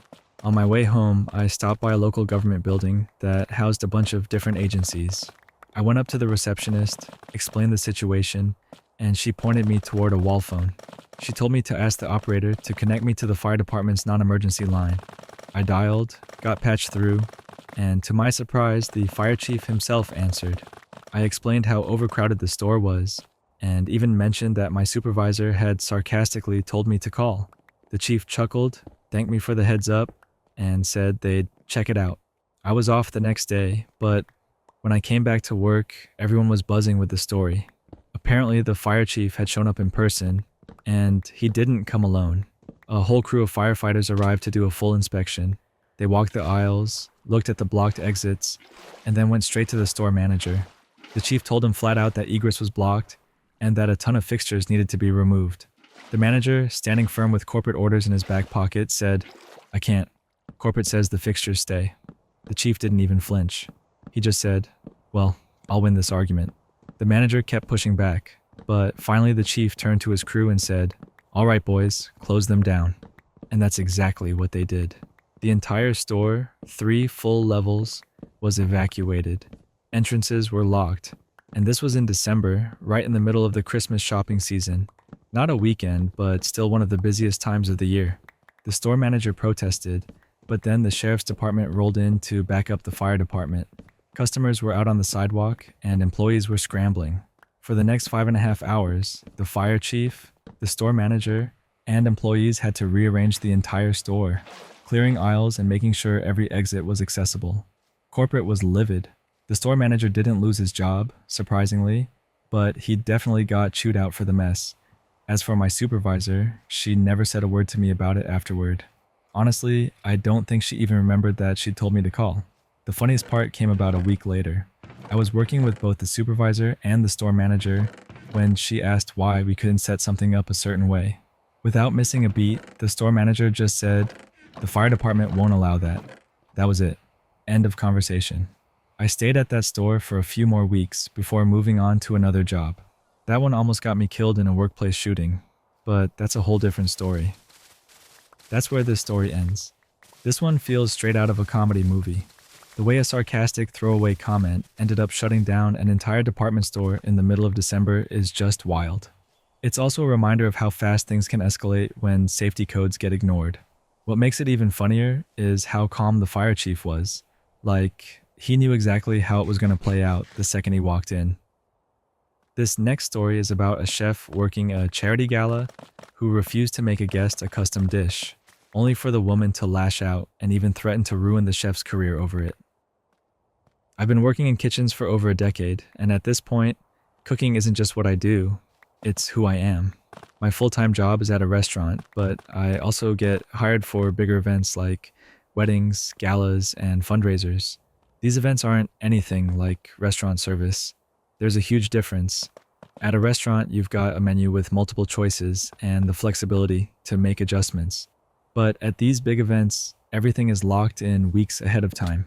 The menu is set, the portions are carefully calculated, and the prep is done with precision. It's not possible to just whip up a new dish on a whim because it throws off the entire service and violates the contract we're working under. A couple of weeks ago, I was running plating for a big charity gala. We had everything prepped, the line was flowing, and I was making sure each dish went out exactly as planned. That's when she appeared, a woman in her mid-40s, dripping in designer clothes and carrying herself like she owned the place. She waved me over and, without even a greeting, demanded truffle pasta. The problem? Truffle pasta wasn't on the menu. It wasn't even remotely part of the courses being served. I stayed polite and explained that the menu was set and I couldn't make her something different. That should have been the end of it, but instead she got angry immediately. She sneered at me and said, "A real chef makes what the guest wants." Then she twisted the knife by adding, "You're just the help with a fancy knife set. Don't act like you're above me." That comment hit harder than I expected. People don't see what goes into being a chef. They don't see the burns, the long nights, the constant pressure. They don't see the years of training and the sacrifice it takes to build a career in this industry. And in one sentence, she reduced it all to just the help. But I bit my tongue, reminded myself I was on the job, and went back to plating. Unfortunately, she wasn't done. She came back again and again throughout service, each time louder and more dramatic. At one point, she actually cornered me. Her voice rose enough that people nearby started to stare. She accused me of ruining the vibe of the gala. Then she looked me straight in the eye and told me she'd make sure I never worked another gala again. In that moment, I felt so small. I wanted to disappear. I've handled the angry diners in restaurants before, but this was different. This wasn't about food anymore. This was personal. Thankfully, my sous chef noticed and stepped in before things escalated further. The event coordinator eventually got involved too. They backed me up without hesitation, telling her clearly that I was doing my job as contracted and that she was completely out of line. That gave me some relief, but it didn't erase what had happened. Later, I found out she didn't let it go. She had started talking trash about me to people in her social circle, calling me uncooperative and difficult. And in this industry, reputation is everything. It doesn't matter how good you are at your craft. If the wrong people decide you're difficult, doors can close fast. So even though I know I didn't do anything wrong, I'm left with this pit in my stomach that one entitled person's tantrum could do real damage to my career. And the wildest part? This wasn't some high-powered dinner at a Michelin-starred restaurant. It was a charity gala, an event meant to raise money for a cause. She was supposed to be there to support something bigger than herself, but she lost her mind over not getting a custom plate of pasta. It still blows my mind that someone could be that entitled. That's the end of this story. This one really shows how fragile reputation can be in certain industries. The chef did everything right, stuck to the contract, and still ended up targeted by someone's ego. The fact that it all came down to a plate of pasta at a charity event just makes it even more absurd. It's the kind of story that sticks with you because of how unfair it feels. This next story is about a woman whose childhood best friend suddenly cut her off, only for that friend's mother to reach out 20 years later, demanding she come stay and help care for her baby. When my daughter was younger, around 11 to 14, she had one really close friend. They did everything together: sleepovers, outings, constant phone calls, and messages. It was the kind of friendship where they seemed inseparable. For those years, that girl was my daughter's best and really only close friend. But then the friend enrolled in a different school. She didn't move away, just switched schools. And almost overnight, it was like my daughter no longer existed to her. Within a week or two, the calls stopped. The messages dried up. Whenever my daughter reached out, the excuses started rolling in. She was always busy. She couldn't make it work. In the months that followed, they only got together once or twice. My daughter was heartbroken because nothing had happened between them. No fight, no falling out. The friendship just ended because the other girl stopped trying. Years later, my daughter ran into her again in college. She thought maybe they could reconnect, but the girl brushed her off. She was too busy with her new friends, and the cycle repeated. Even later on, my daughter tried connecting on Facebook. Just a casual attempt to stay in touch, but nothing came of it. The girl simply wasn't interested. By that point, my daughter accepted it. Not every friendship lasts forever. Fast forward about 20 years. Out of nowhere, the girl's mother started blowing up my Facebook Messenger. At first I ignored it, assuming it was just a friend request attempt, but she kept persisting. Finally, I replied. That's when I learned what she wanted. Her daughter, the former best friend who hadn't spoken to mine in 2 decades, had gotten married, had a baby, and then broken her leg. The mother was now asking if my daughter would go live with her for a couple of months to help take care of her and the baby. To put this in perspective, my family had moved several states away years ago. Where we live now is closer to the woman than her mother is, but still about a 10-hour drive. My daughter is 38 with her own life, her own responsibilities.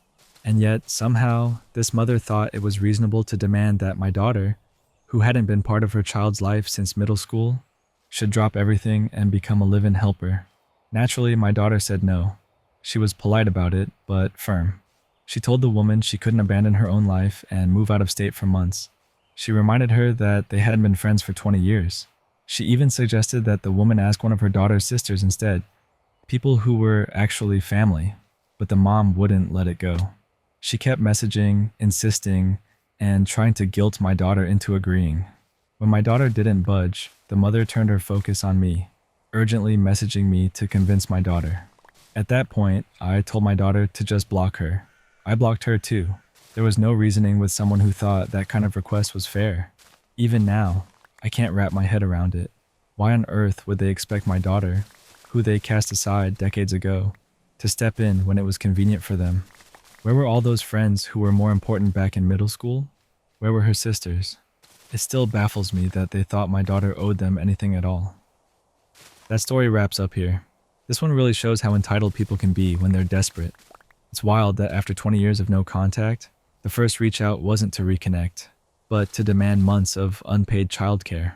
The contrast between being discarded as a friend and then suddenly needed makes the whole thing sting even more. This next story is about a woman who admits she cheated on her husband with his best friend, lied in court to take everything in the divorce, and now wonders if she was the one in the wrong after losing it all. For context, my ex-husband Levi and I were together for 10 years, married for 5, and we had kids together. He worked at a warehouse, often 16-hour shifts, while I stayed home. On the surface, it looked like a stable, working-class marriage. But behind closed doors, I was hiding things that eventually burned my life to the ground. For 8 months, while he was working double shifts, I was sleeping with his best friend. It became a pattern. Tuesdays and Thursdays, once the kids were in bed, I'd text him the all clear. We'd use the same bedroom where my husband collapsed every morning, too exhausted to do anything but fall asleep in his work clothes. Meanwhile, I was drowning in credit card debt he didn't know about.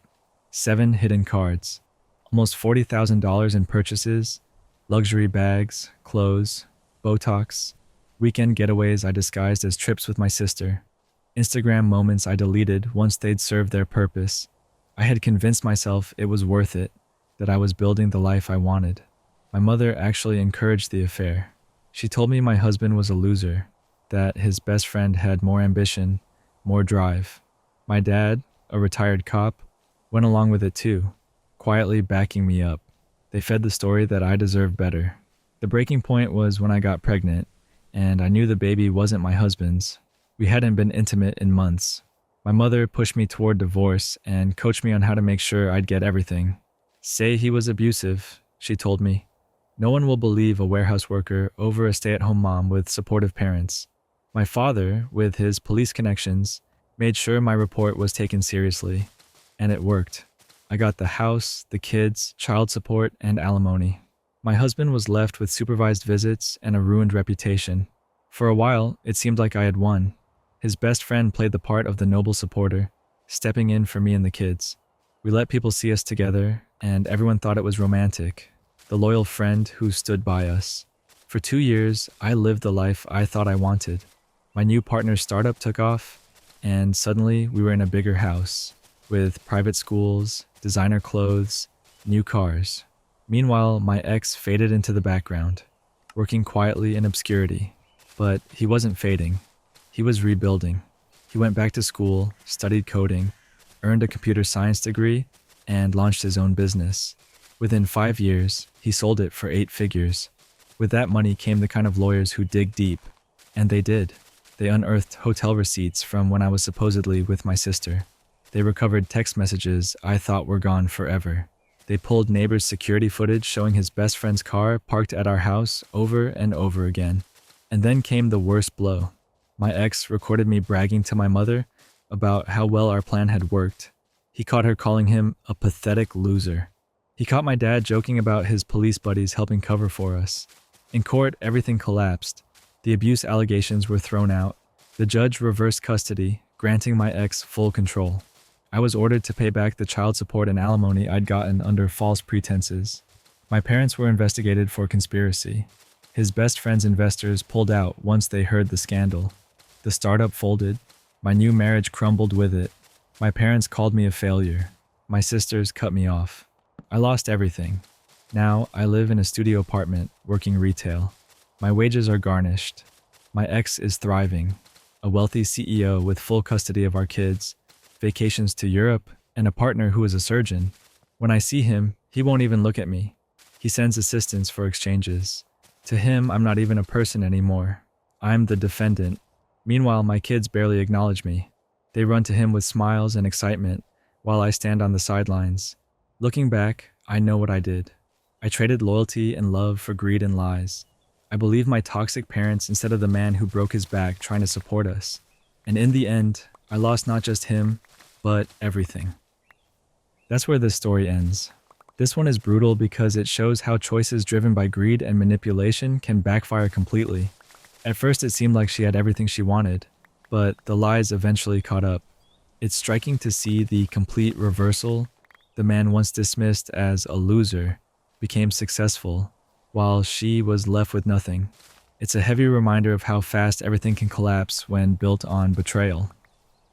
This next story is about someone who manages vacation properties and has to deal with lost and found drama, from guests accusing staff of theft to leaving bad reviews over shipping delays.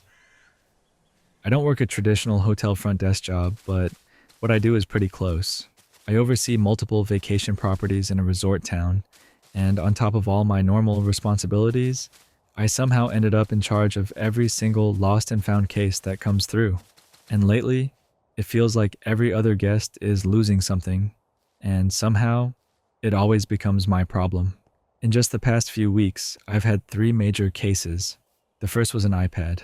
A guest insisted they left it behind, but when my staff and I searched the property top to bottom, there was no sign of it.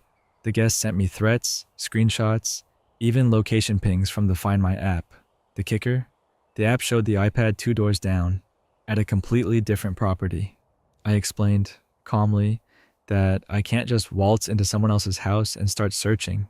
If they truly believed that's where it was, the police would need to handle it. Instead of accepting that, the guest shifted to threatening lawsuits, all over an iPad that isn't even in one of our homes. The second situation should have been a success story. A guest claimed they'd left behind a $400 designer baseball cap. Yes, $400 for a hat.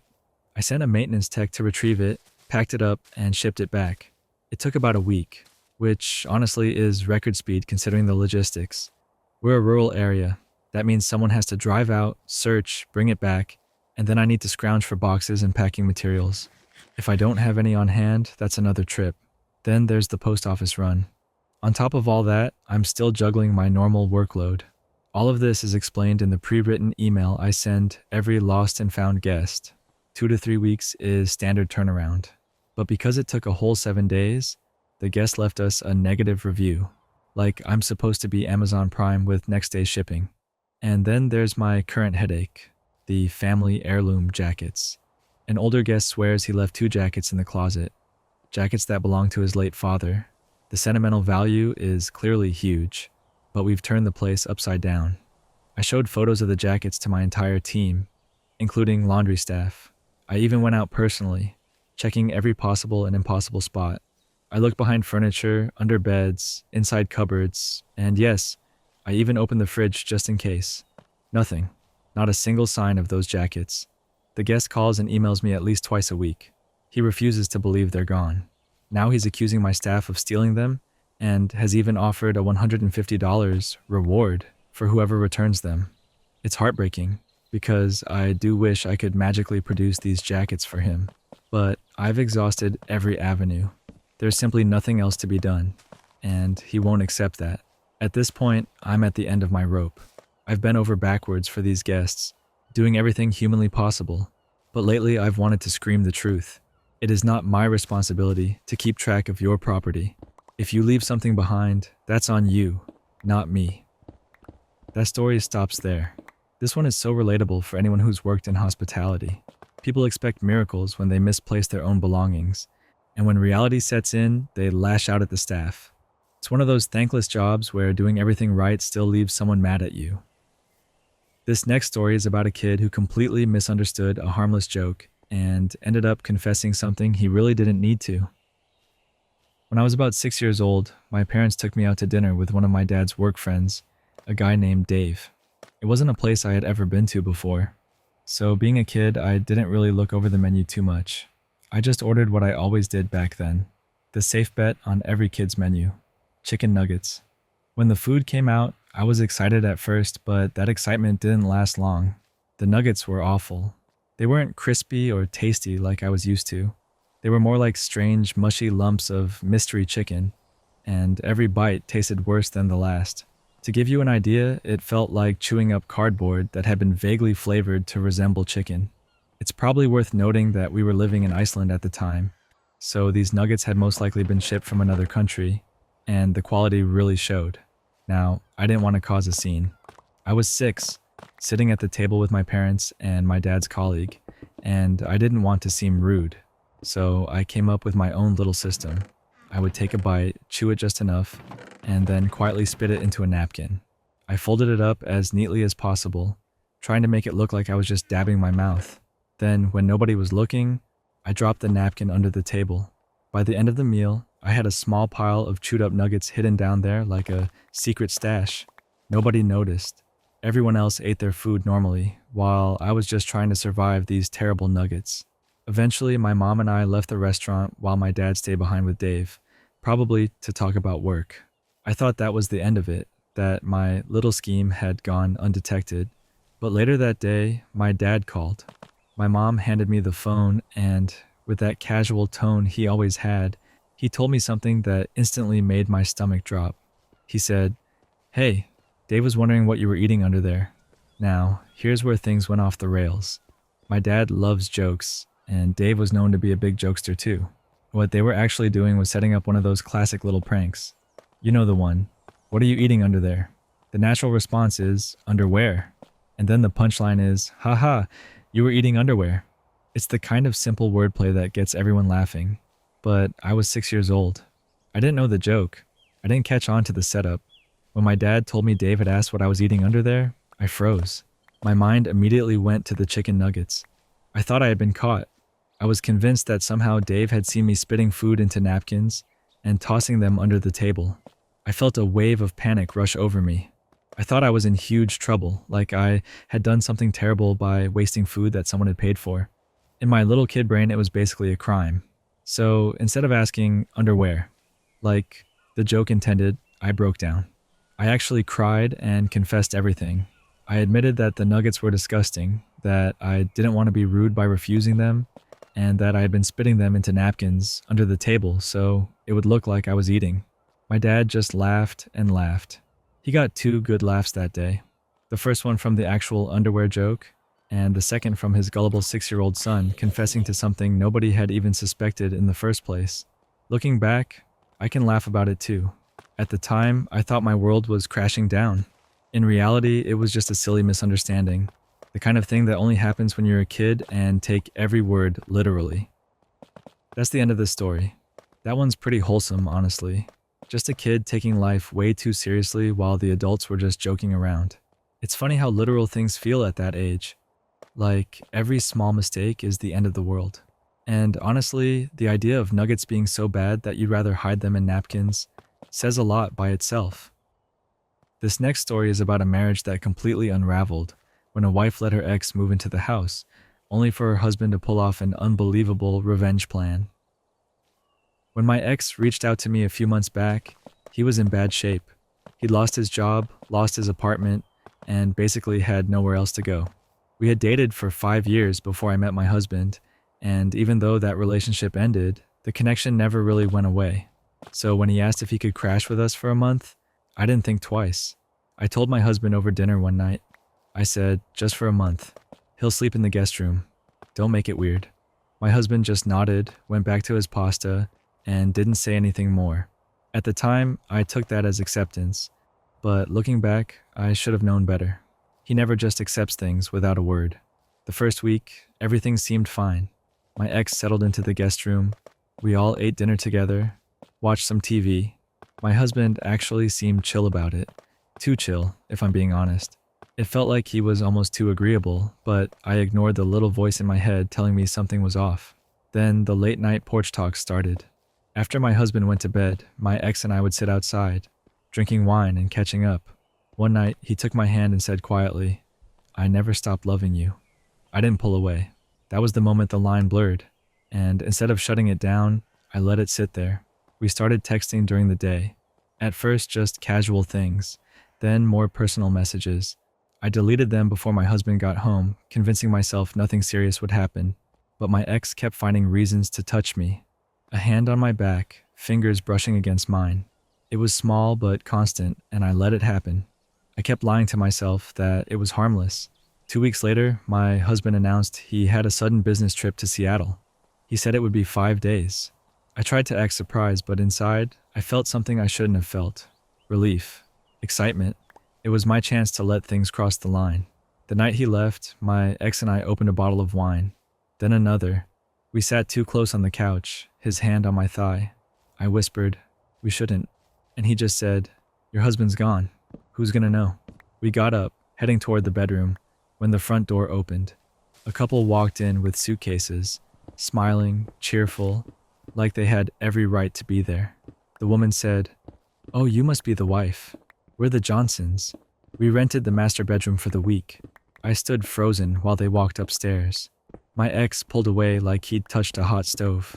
My brain couldn't process what had just happened. The woman turned back and added, "Your husband said you knew. He gave us the code. Said you'd be staying in the guest room while he was gone." Right then, my phone buzzed. A text from my husband. "Check your email." In my inbox were screenshots of the texts I thought I had deleted, photos of my ex and me holding hands on the porch, and plane tickets to Thailand. Attached was a short note. "I'm in Bangkok. The Airbnb money covered my flight. Your family knows everything. Good luck." By the next morning, my phone was blowing up. My sister, his mom, his sister, everyone had seen what he sent. My mother-in-law showed up that afternoon to pick up the kids.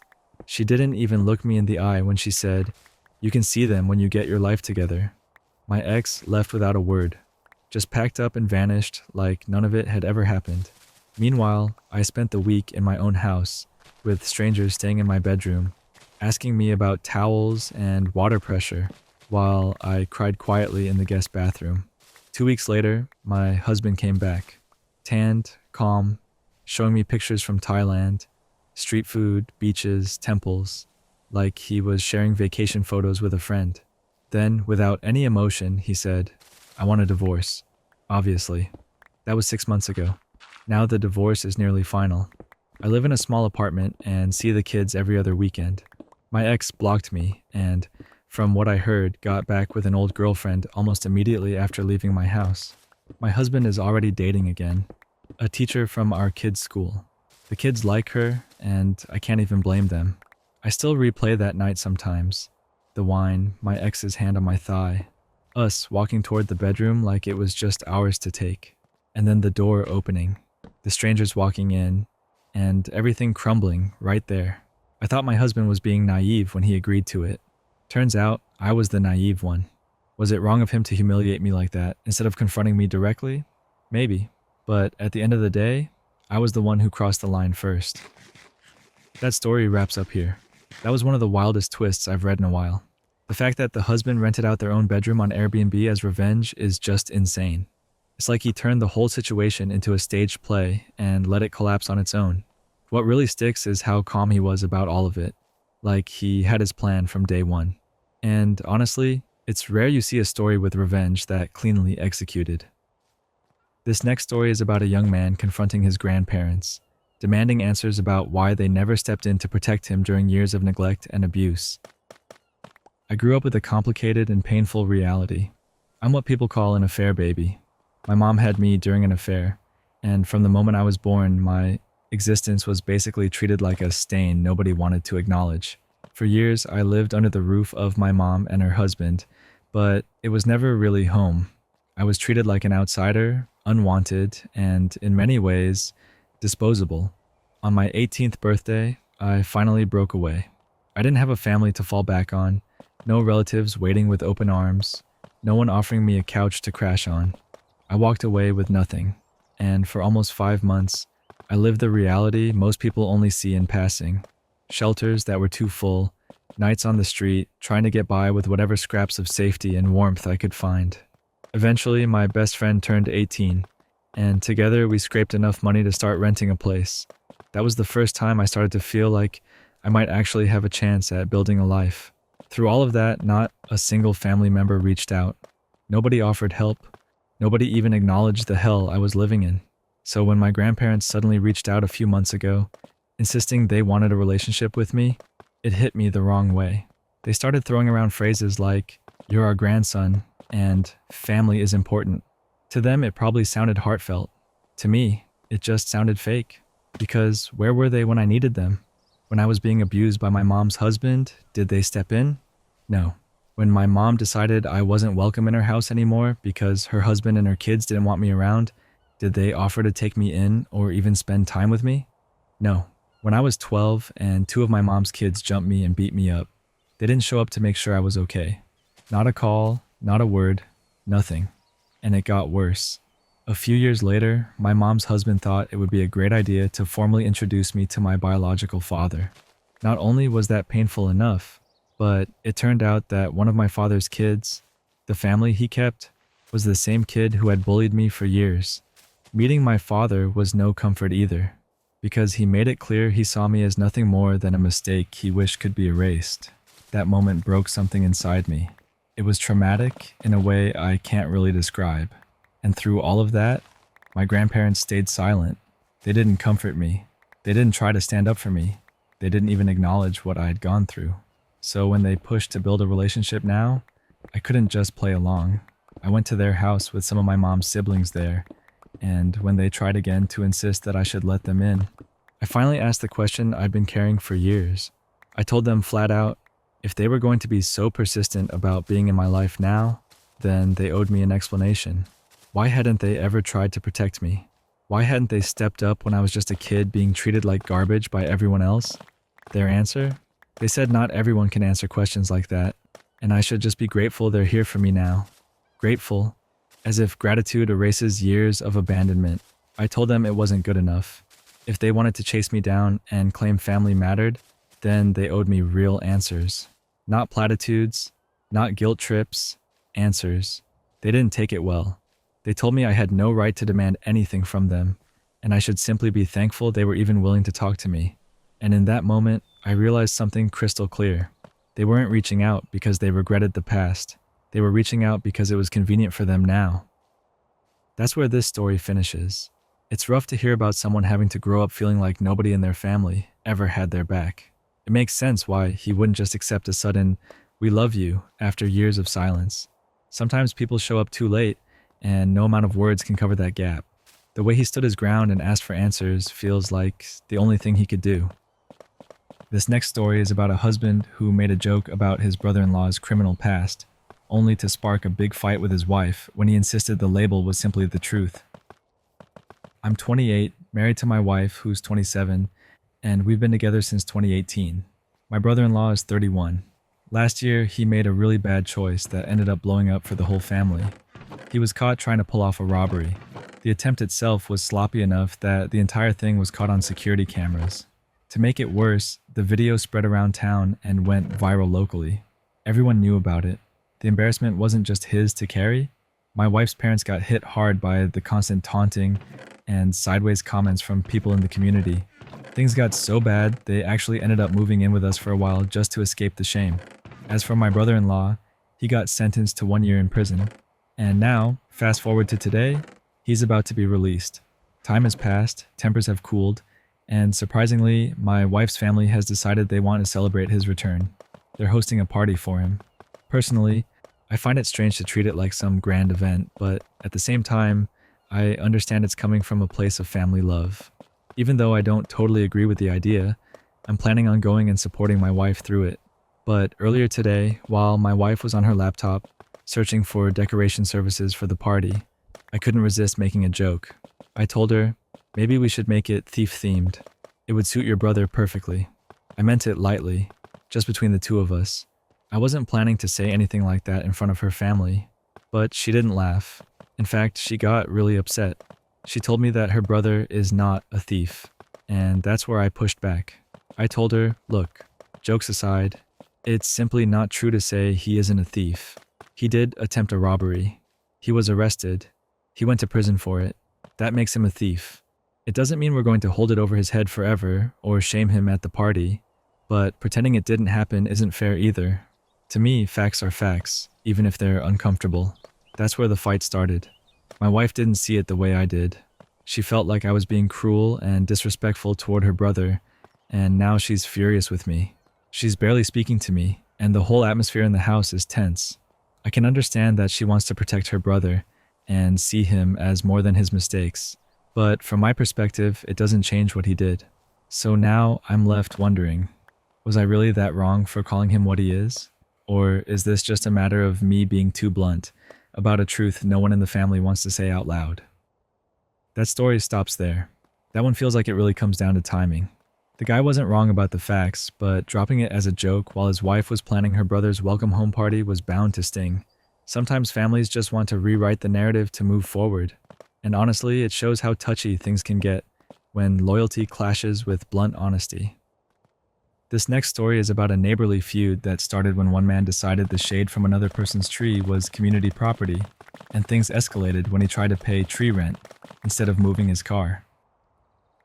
So this is going to sound made up, but I promise it's completely real.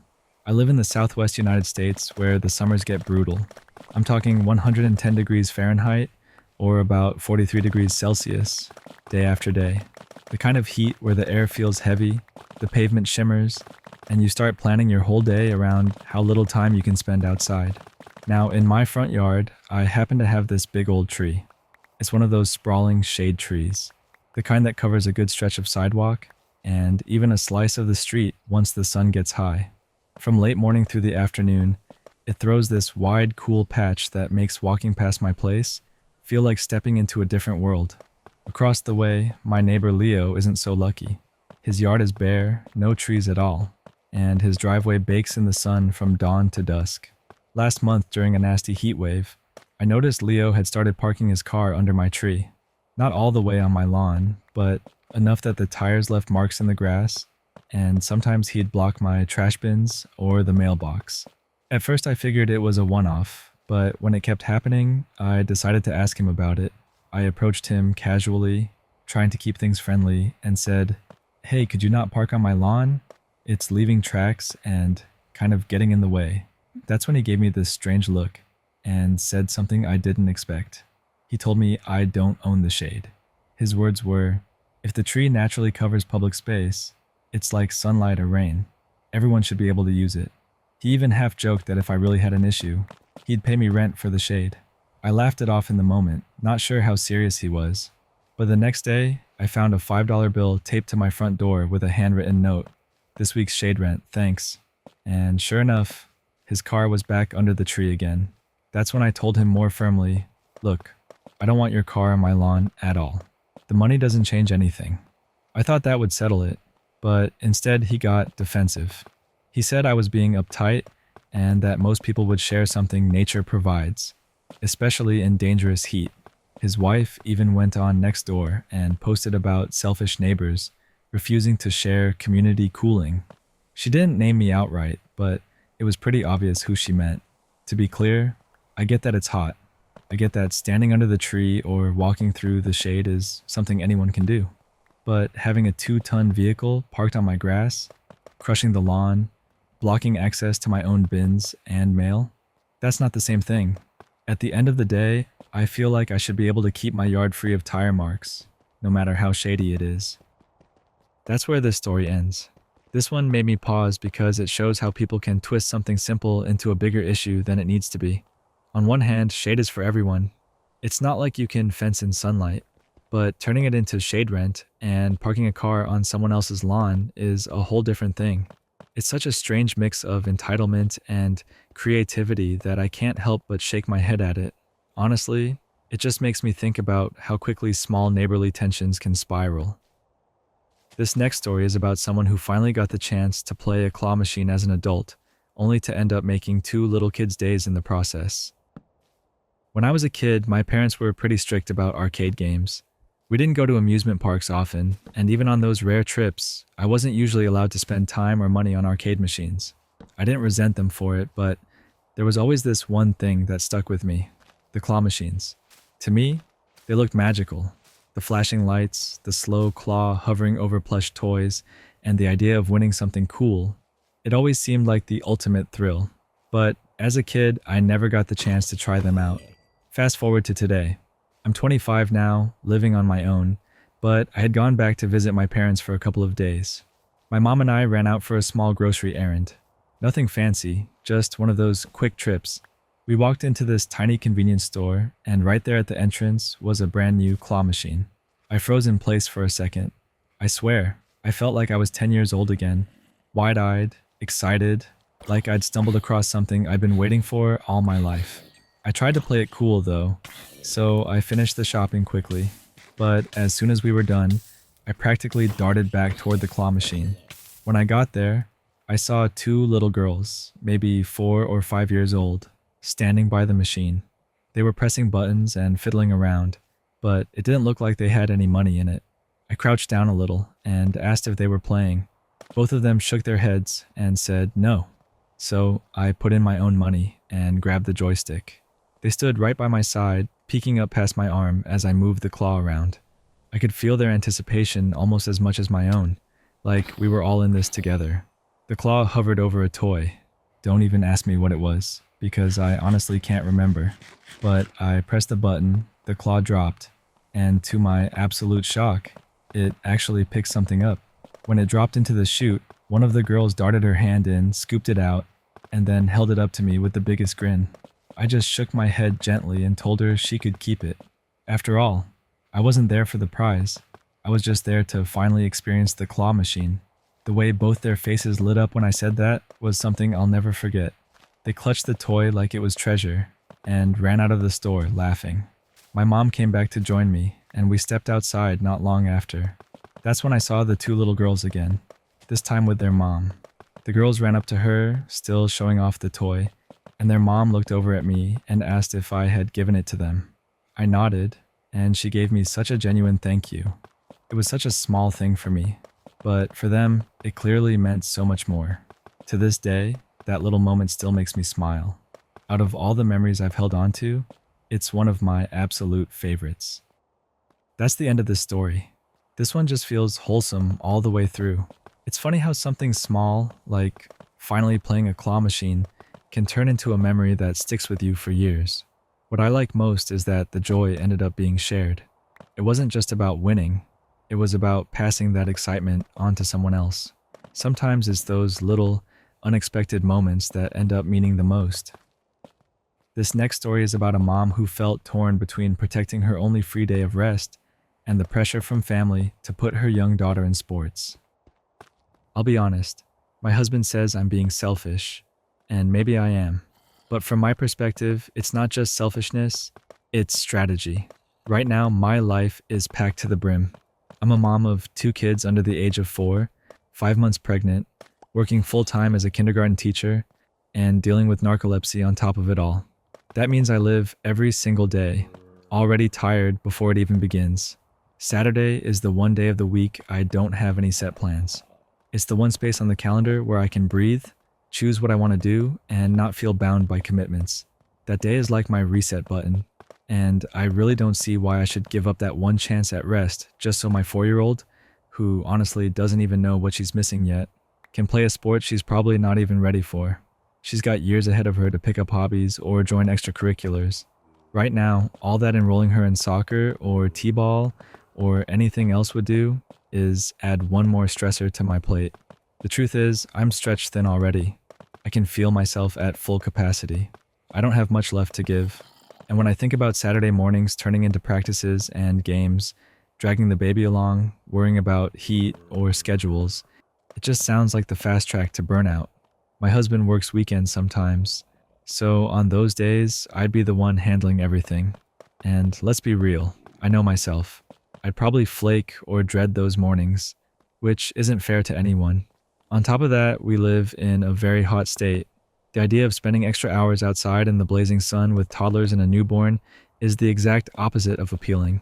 My husband argues that our daughter needs this for athleticism and to make friends, but I think there are other ways to help her socialize.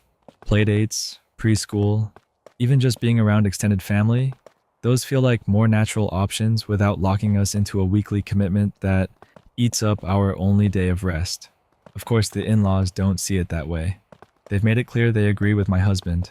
From their perspective, I'm being unfair and maybe even holding her back. My own family takes a softer stance. They don't think sports are essential at 4 years old, but they do admit she would probably enjoy it. So I'm stuck between people telling me I'm depriving her of something and others telling me it's not really that big of a deal. Here's the update though. My daughter ended up enrolled in soccer. Believe it or not, I do have a supportive circle. My husband and in-laws stepped in to help, which made it feel a lot less overwhelming. And while I still think it's fair to call myself a little selfish, I also know that selfishness sometimes comes from self-preservation. If I push myself past burnout, I can't show up as the mom, teacher, wife, or even just person I need to be. Rest is not a luxury, it's a need. And if protecting my Saturdays was a way to make sure I stayed sane, I don't feel guilty about that. My kids deserve a mom who isn't running on fumes, but I decided to give soccer a try, and I'll keep it up if it works for the whole family, and if my daughter enjoys it. If she doesn't, then we'll move on. At the end of the day, I love my kids more than anything, but I also know my needs matter too. That's where this story ends. This one really shows how tricky it can be to balance personal limits with outside expectations. I get why wanting just one day to yourself feels huge when life is already packed nonstop.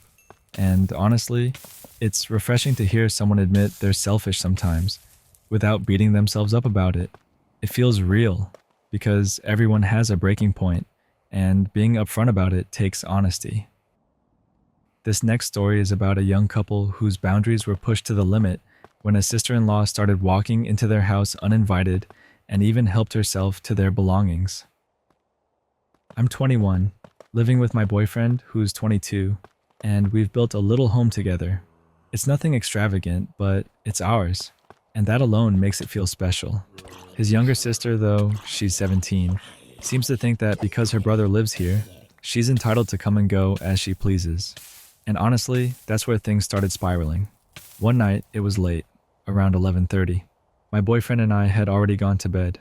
Out of nowhere, his sister let herself in, waking him up in the process.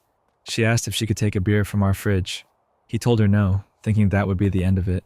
Instead, she threw a tantrum, slamming the bathroom door before storming back out. At least that's what we thought happened. He heard the front door slam once, locked it, and figured she'd left.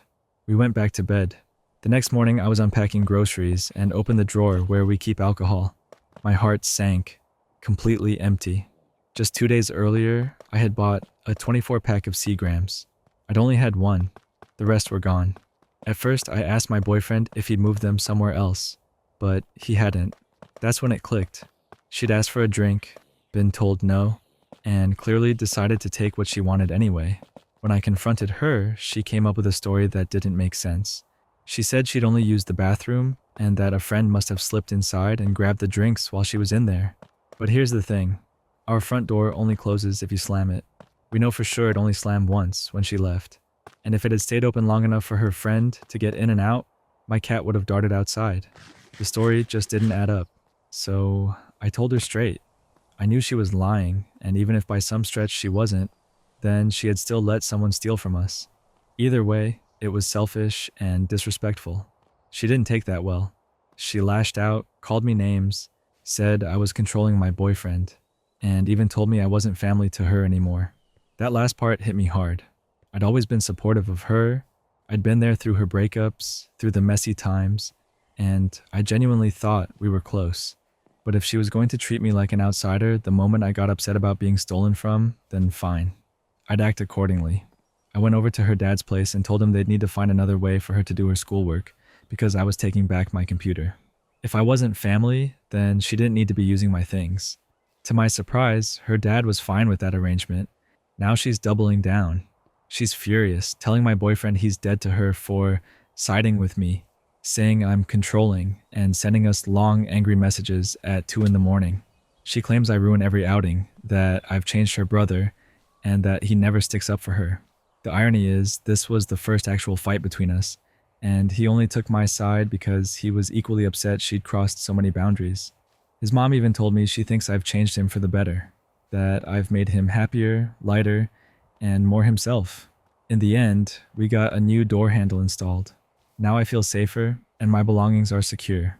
But the relationship with his sister, that might be broken for good. That's the end of this story. It's wild how quickly family dynamics can flip when boundaries get pushed. What really stands out to me here isn't just the missing drinks. It's the way things escalated once the word control got thrown around. It's almost like she couldn't admit being wrong, so she flipped the script entirely. And honestly, that kind of tension can linger long after the actual fight is over. This next story is about a husband and wife who clashed over whether to visit his oldest son or go on a trip with her friends, and the fallout it caused in their marriage. I've got 4 kids in total.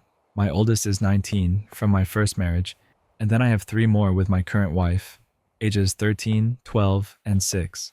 The 12-year-old is my only daughter. The rest are boys. My oldest has been studying overseas, and during summer break, he came back to the States.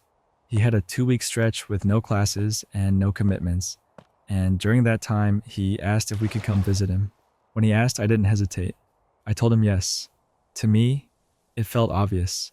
I don't get nearly enough time with him, and neither do his siblings, so the chance to see him during a downtime window seemed like a no-brainer.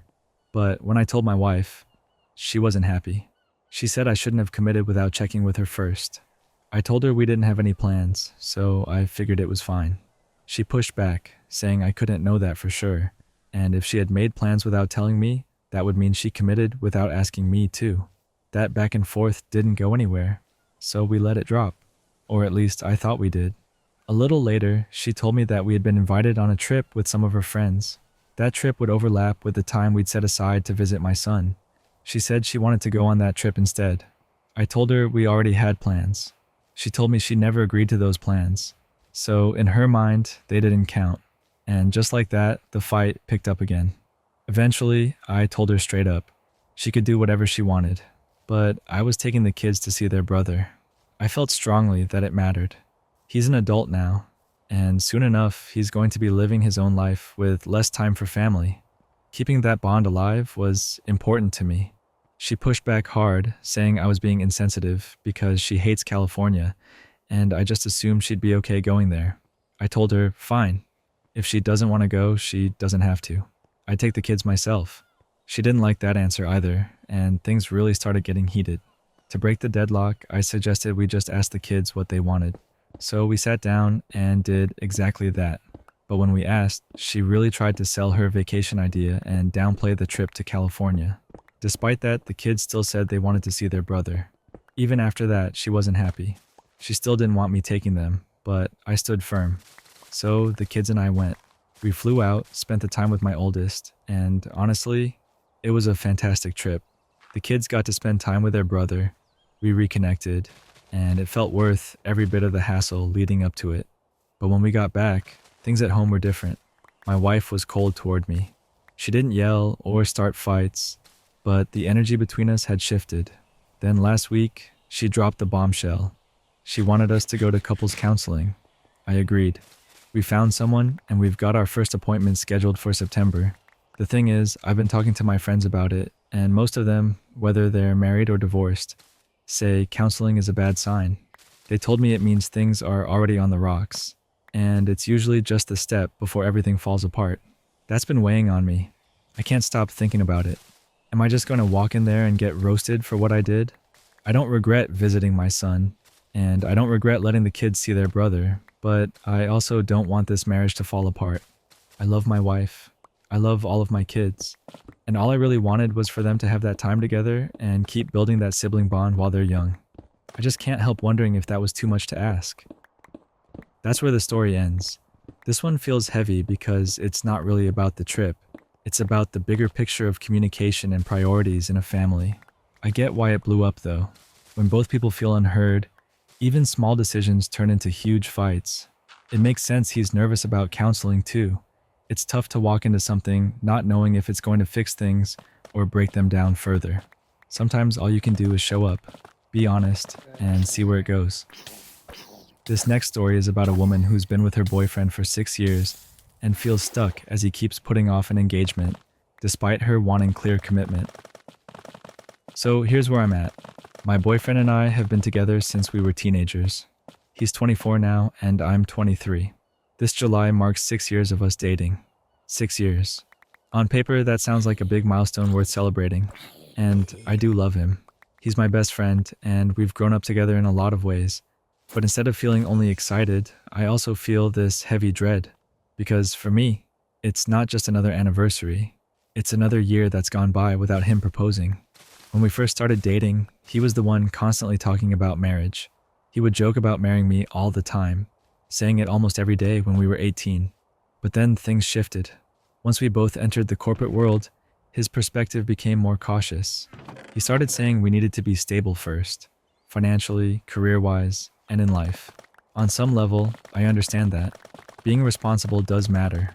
But what's been eating at me is how he always seems to prioritize new personal goals over committing to us. One day he's talking about moving into the city. The next day, it's a new car. Then it's travel plans. Meanwhile, marriage just keeps getting pushed further down the line. What makes it harder is that we don't live in a bubble. His sister got engaged last year, and of course we were both excited for her. But deep down, I couldn't help feeling frustrated with him. I noticed how genuinely happy he was for her, how he'd light up talking about their wedding. And then when people teased us, saying we were next, he would laugh it off or say, "Oh, we've got a long way to go." That stung, especially because he'd ask me questions about his sister's wedding, like what kind of dress I'd wear or whether I'd want a destination wedding. And all I could think was, why are you asking me these things when you've already made it clear you don't plan on proposing anytime soon? Recently, I brought it up again, telling him that I'd like us to get engaged soon. And that's when he dropped his so-called non-negotiable. He said flat out that he wouldn't propose unless we lived together first for at least a year. For me, that's a deal breaker. I grew up in a fairly traditional household, and even though I don't carry all my parents' values, one that stayed with me is waiting to move in together until we're at least engaged. He's always known that about me. I even suggested a compromise, that we could get engaged and then start looking for a place together afterward, but he just shut it down. No discussion, just no. That was the moment it really hit me. He's not willing to meet me halfway. I even asked him, "So if I don't move in with you for 3 more years, does that mean you won't propose for 3 years?" And he said yes. No compromise. No consideration for how I feel. Just a shrug. And it's not like I'm asking for a huge wedding or some expensive ring. I told him he could literally propose with a candy ring and I'd still say yes. Because to me, marriage isn't about the party. It's about the commitment. I've been putting effort into this relationship for years. I supported him financially at the beginning when he didn't have a job. I've been the one planning dates and trips. I even remind him of his doctor's appointments. And now that he's financially stable, he's buying new cars, booking trips, and making plans for himself. But when it comes to making a concrete step forward with me, he shuts down. The thing that really drives me crazy is this new little habit he's developed. He'll hold my hand and start measuring my ring finger, like he's pretending to guess my size. And honestly, it feels like a punch in the gut. It's cruel in a way, because he knows where I stand and what I want, but he still does it while telling me I shouldn't expect a proposal anytime soon. At this point, I don't know how to move forward. Our 6-year anniversary is coming up, and instead of being excited, I feel nervous and even a little sad. I don't want to beg him to propose, but I also don't want to keep waiting indefinitely, while he keeps comparing us to his friends and family.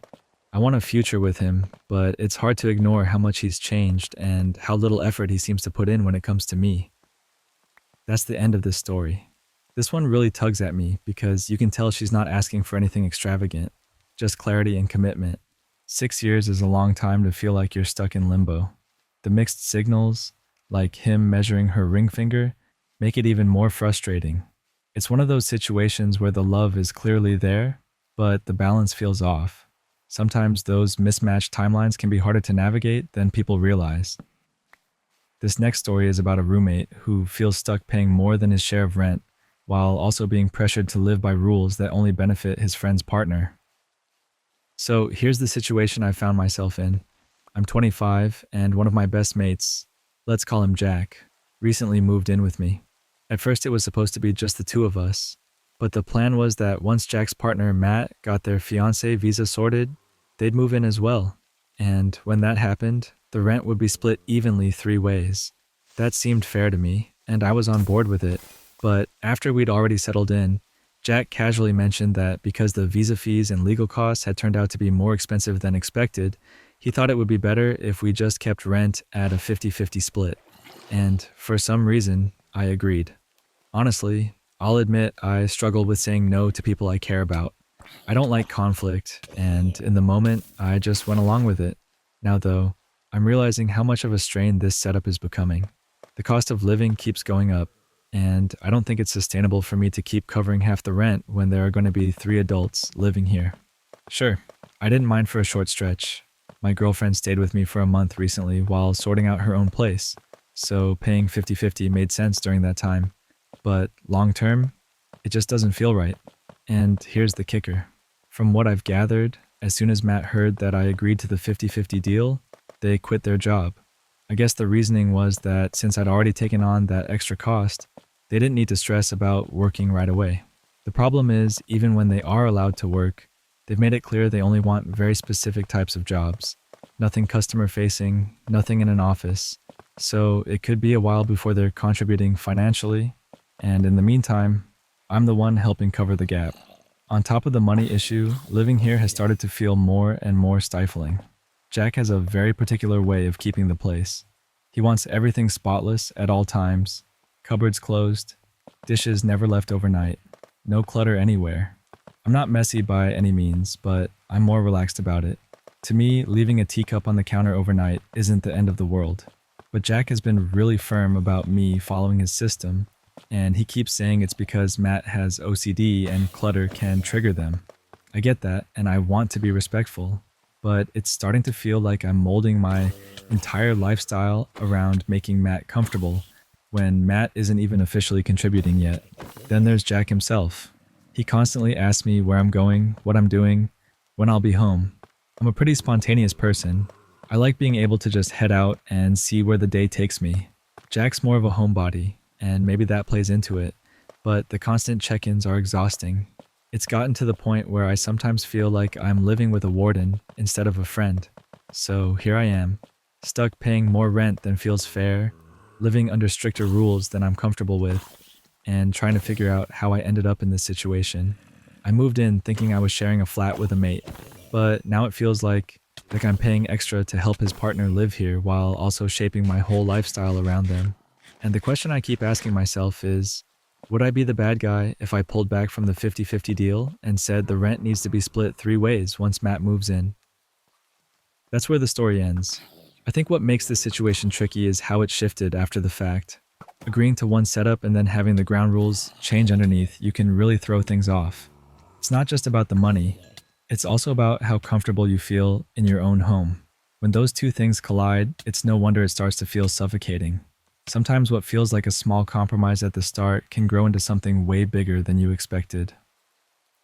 This next story is about someone who faced a terrifying scare when the dog they planned to adopt nearly died, and how an unexpected moment with nature gave them comfort in the middle of it all. Last week, I went through one of the scariest moments I've had in a long time.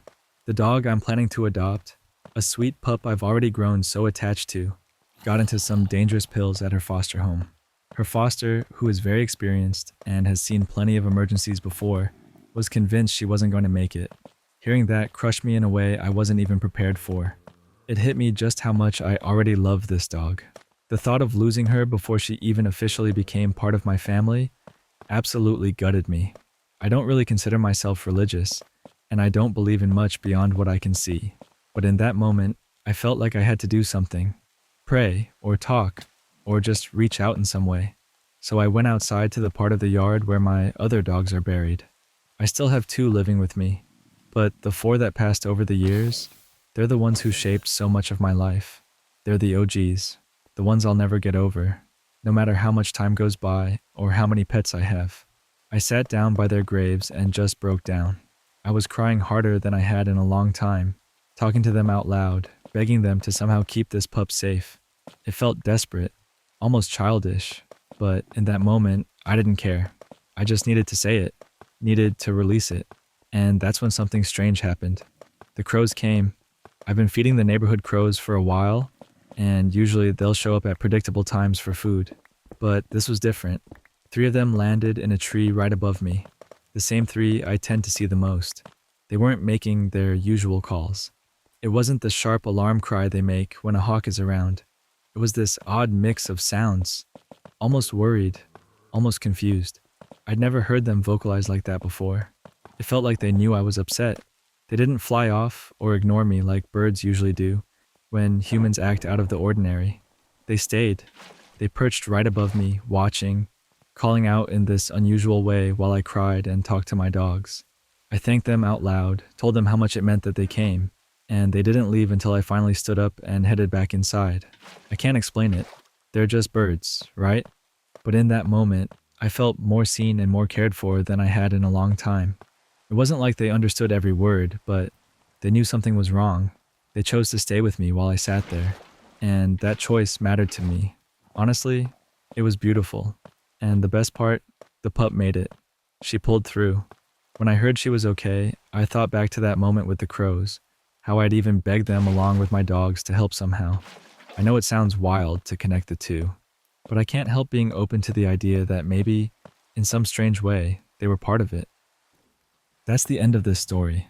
It's amazing how sometimes comfort shows up in the least expected way, like from the crows outside your house. Whether or not it meant anything beyond coincidence, it clearly made that moment a little easier to carry. And honestly, that kind of presence is something a lot of people wish they had more often. This next story is about someone whose mother abandoned them as a child, and then suddenly tried to come back into their life years later, expecting everything to be forgiven. When I was 12 years old, my mom walked out on me and my dad. There was no fight, no big dramatic moment. Not even an explanation. She just packed up her bags, left with her new boyfriend, and that was it. From that day forward, there were no calls, no letters, no birthday cards, no attempts at contact, just silence. My dad was the one who stayed. He became both parents for me, and I watched him work himself to the bone just to make sure I had what I needed. He juggled 2 jobs, often came home completely exhausted, and still managed to show up for me. He was there at every school concert, every sports game, every parent-teacher meeting. Looking back now, I realize how much he sacrificed, but at the time all I knew was that he was the one constant I could rely on. He never let me feel unloved, even though there was this massive hole where my mom should have been. One of the hardest memories from that time happened in middle school. I had just won this big award, and the ceremony was supposed to be this exciting celebration.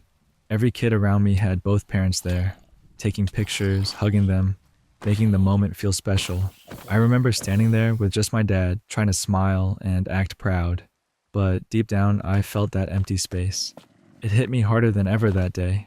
No matter how important the moment was, she wasn't coming back. For years after she left, I cried myself to sleep wondering why I wasn't enough for her to stay. I kept hoping maybe she'd change her mind. Maybe she'd show up one day and apologize, but that day never came. Eventually, I had to stop waiting. I built walls around myself, convincing myself I didn't need her, because holding on to that hope was hurting more than letting it go. Fast forward 15 years, and out of nowhere, she reaches out to me. She sends this message saying she's sorry, that she misses me, and she wants to be part of my life again. Like the past decade and a half never happened. Like she could just step back in and pick up where she left off. I told her no. I said I didn't want to rebuild a relationship after everything, especially when she chose to walk away and then made no effort to return. Her response was to cry and accuse me of being cruel and heartless. On top of that, some extended family I barely even talked to started pressuring me. They told me I should be the bigger person, that I should give her a second chance because life's too short. But the truth is, she feels like a complete stranger to me now. I don't know her anymore. She wasn't there when I needed her the most, and I've built my life without her. Still, there's this small part of me, deep down, that wonders if I'll regret closing the door on her forever. That's where the story ends. That's such a tough spot to be in. On one hand, it makes sense not to let someone back in just because they suddenly decided to show up again. On the other hand, I get how the thought of what if can stick in your head and be hard to shake. Honestly, feelings like that aren't simple or clean cut, and it's okay to sit with the uncertainty without having all the answers. This next story is about a former manager who never thought they made much of an impact, only to be surprised years later when an old teammate reached out during one of the biggest moments of her life. Back when I was working on a 6-month contract, I managed a small team. It wasn't permanent, and I went into it knowing that. Contracting can feel like this revolving door. You come in, you build relationships, but more often than not, those connections fade quickly once the work is over. Still, during that time, I got along with the team. We were friendly, and I felt like I'd made a few meaningful bonds. When the contract ended, though, things fizzled out pretty fast. I told myself that was just the way it went. Nothing lasting, nothing that would stick. Almost 2 years later, completely out of the blue, my phone rang. I was sitting in a coffee shop with my laptop open, working, when I saw a name flash across my work phone that I didn't expect. It was one of the women from that team. I closed my laptop, picked up the call, and immediately heard the tremor in her voice. She told me she had just found out she was pregnant. She was standing in a bathroom, and I couldn't quite read if she was excited, terrified, or both. My instincts kicked in right away. I went into what I call mom mode. I asked her how we were feeling about it, not just her, but the whole situation. I got her to try box breathing over the phone. Inhale, hold, exhale, hold. I reminded her that it was entirely her choice, that she was a grown woman, married, with a strong career, and whatever path she wanted to take was valid. She wasn't in trouble. If she wanted this to be good news, it could be. If not, there was no judgment. I just held that space for her. I stayed on the line while she sat down right there on the bathroom floor, and for a moment I could hear every detail. The quiet echo of the room, the muffled sound of her breathing, the drop of silence between us. Then it all came out. She burst out laughing and crying at the same time, saying, "Oh my God, I'm so excited. I'm going to have a baby." I couldn't help but cheer back. "Congratulations. You're going to be such a good mom." That moment felt like pure light over the phone. Months passed and she called me again. This time it wasn't so out of nowhere. We'd reconnected by then, and she had my personal number. Still, her tone was a little sheepish when she admitted something. She said, "I actually told you before I told my husband." My brain just went, "I need support. I need an adult." And the next thing I knew, I was calling you. That line stuck with me in a way I can't even explain. Out of all the people in her life, I was the one her brain picked in that split second of panic and joy. She needed support, and she thought of me. If I could put anything on my gravestone, I think it'd be that. And now, years later, I can say she is a wonderful mom. I saw her just the other day, holding her healthy little boy, smiling in a way that carried both peace and chaos, the real markers of parenthood. Watching them together made me realize that those fleeting connections we think don't matter sometimes end up leaving the deepest marks. That's where the story ends. That's such a surprisingly touching story. It's funny how you can go years thinking you didn't really matter to someone, and then they show you just how much space you held in their life. I love that mix of panic and joy on the bathroom floor, turning into excitement. It's the kind of detail that makes a memory feel permanent.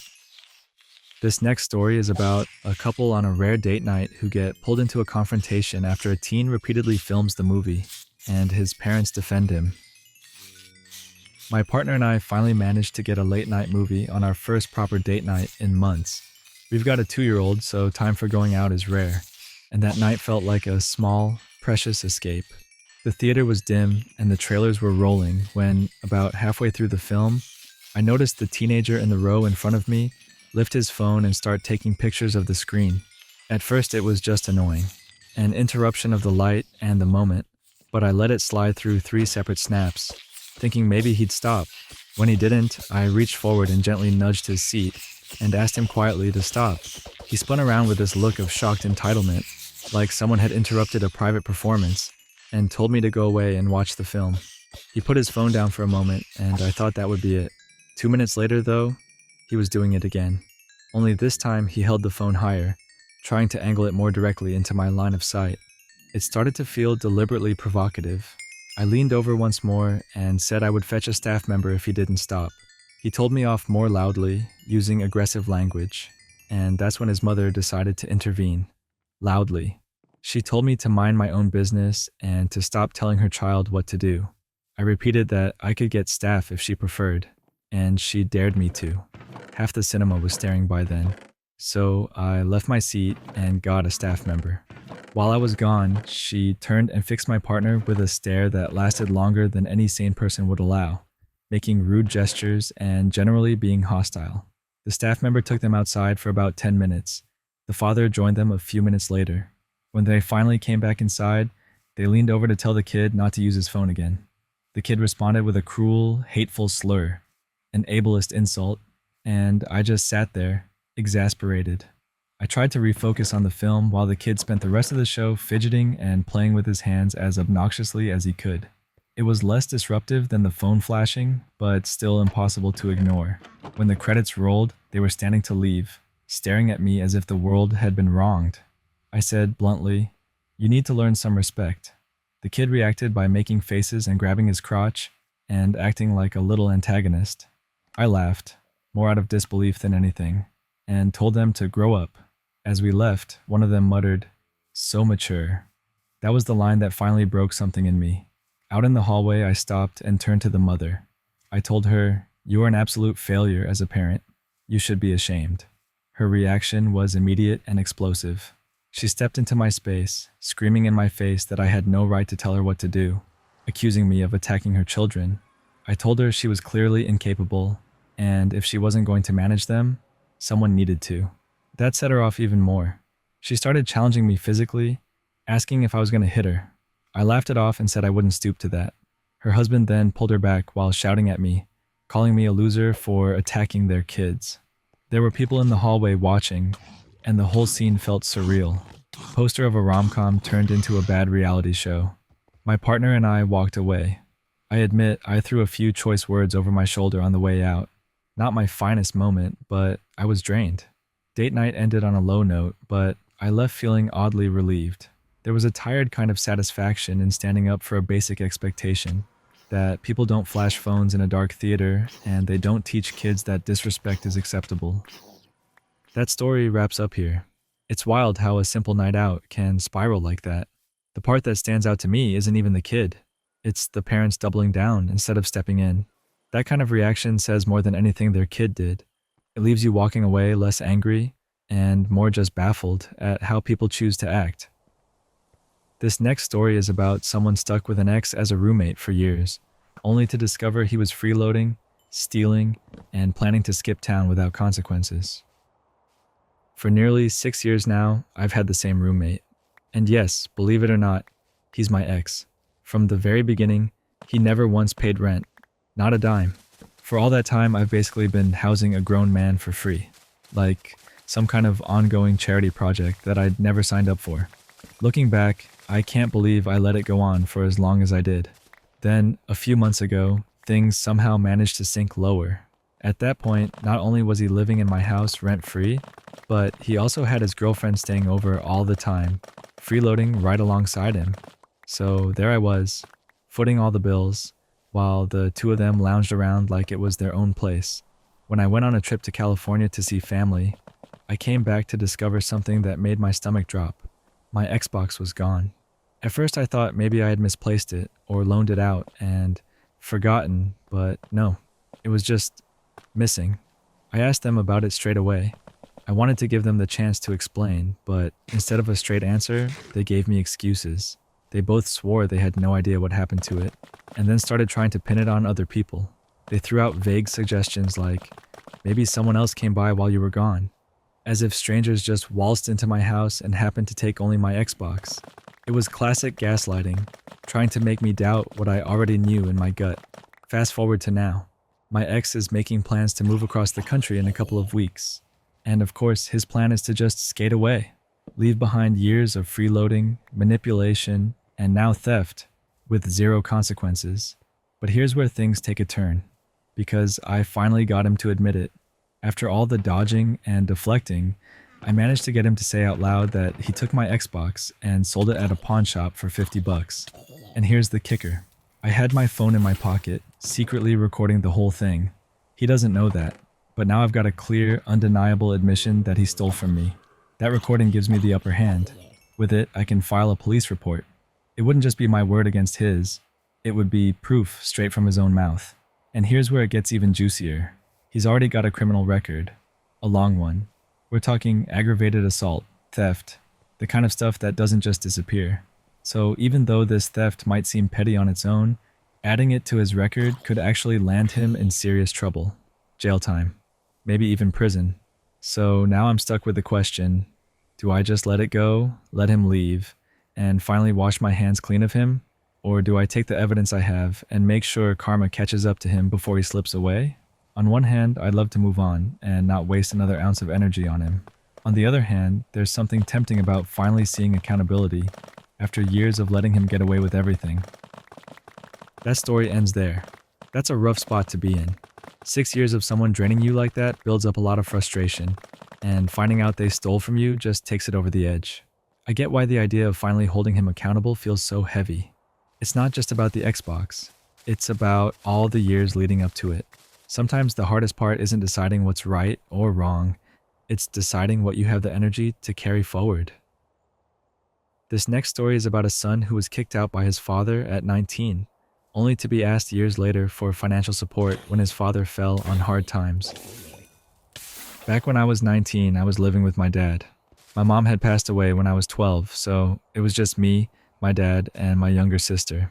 Growing up, my dad was always on the stricter side, but after mom died, that strictness hardened into something much heavier. He became controlling, short-tempered, and honestly mean. At the time, I was saving up money because I wanted to go to college out of state. That was something he was completely against. Every conversation about it turned into a fight. He said I was abandoning the family, that I was ungrateful, and that I was choosing to leave him behind. From my side, I just wanted a chance to build my own life. Then one night, after I'd worked a long double shift, I came home exhausted. Instead of the usual silence or argument, I found my belongings stuffed into trash bags, sitting by the door. He told me, flat out, that I was not his problem anymore. Just like that. No real discussion, no chance to explain. He kicked me out of the house without looking back. I ended up crashing on a friend's couch for months, working every shift I could find. I scraped together enough to eventually rent a small, barely livable apartment. It wasn't easy. Those first few years felt like climbing a mountain with no end in sight. But slowly, things got better. I graduated from college, got a steady job, and built some stability for myself. During all that time, contact with my dad was minimal. Holidays, maybe the occasional short call, but nothing that resembled a normal father-son relationship. I didn't hold out hope for one either. Then, just a couple weeks ago, my phone rang. It was him. I hadn't expected it, but he sounded different. Tired, desperate. He told me he'd been laid off and that bills were piling up. He asked me to help either by moving back in and contributing or by sending him money each month. He even guilt-tripped me, saying, "Your mother would be ashamed if she knew you won't help your own family." Hearing that stopped me in my tracks. He was the one who had told me, all those years ago, that I wasn't his responsibility. Now suddenly, I was supposed to shoulder his? I told him no. I explained I'd already worked too hard to pull myself out of that situation, and I wasn't willing to go back. After that, my sister got involved. She called me up, upset, saying I was selfish and punishing him for the past. I told her I'd forgiven him, but forgiving doesn't mean forgetting everything that happened or signing myself up to relive it. She didn't agree and said I was wrong for turning my back. Now I'm stuck wrestling with guilt. Part of me hears her voice and wonders if I really am being too harsh. He's my dad, and he's struggling. But another part of me can't forget the night he kicked me out, the months of being homeless, and the years of building myself up without his help. He made his choice, and it feels like I already paid the price for it. That's the end of this story. This one feels heavy. It's not just about money. It's about everything that happened before. all the history tied to it. You can hear how the past still sits in the middle of the present, shaping every part of the decision. Sometimes the hardest part isn't knowing what's fair, but figuring out how much of yourself you're willing to give back after being pushed away. This next story is about a hotel worker dealing with a guest who demanded to be treated like royalty, complete with endless requests, rude interruptions, and even some unsettling threats. I'd barely clocked in when I realized my night was about to be one of those shifts. The guy who had just checked in made it obvious right away. You know how some guests carry themselves like they're doing you a favor by being there? That was him, times 10. I greeted him like I always do. Friendly, polite, ready to get through check-in smoothly. "Welcome, can I get the name on the reservation?" I asked. He gave me his last name. When I repeated it back, he cut me off and said, "That's Doctor to you, Dr. Schmuck." Right then, I knew it was going to be a long night. He immediately asked for 4 bottles of water, even though we normally hand out one. I went along with it, figured it was easier than arguing. As I explained breakfast hours and amenities, he stopped me again. This time it was to complain about my tone. First I was talking too fast and too loud, so I repeated everything slowly and more quietly. Then suddenly, I was too slow. It was like nothing I did could land right with him. While this was going on, his wife jumped in with her own requests.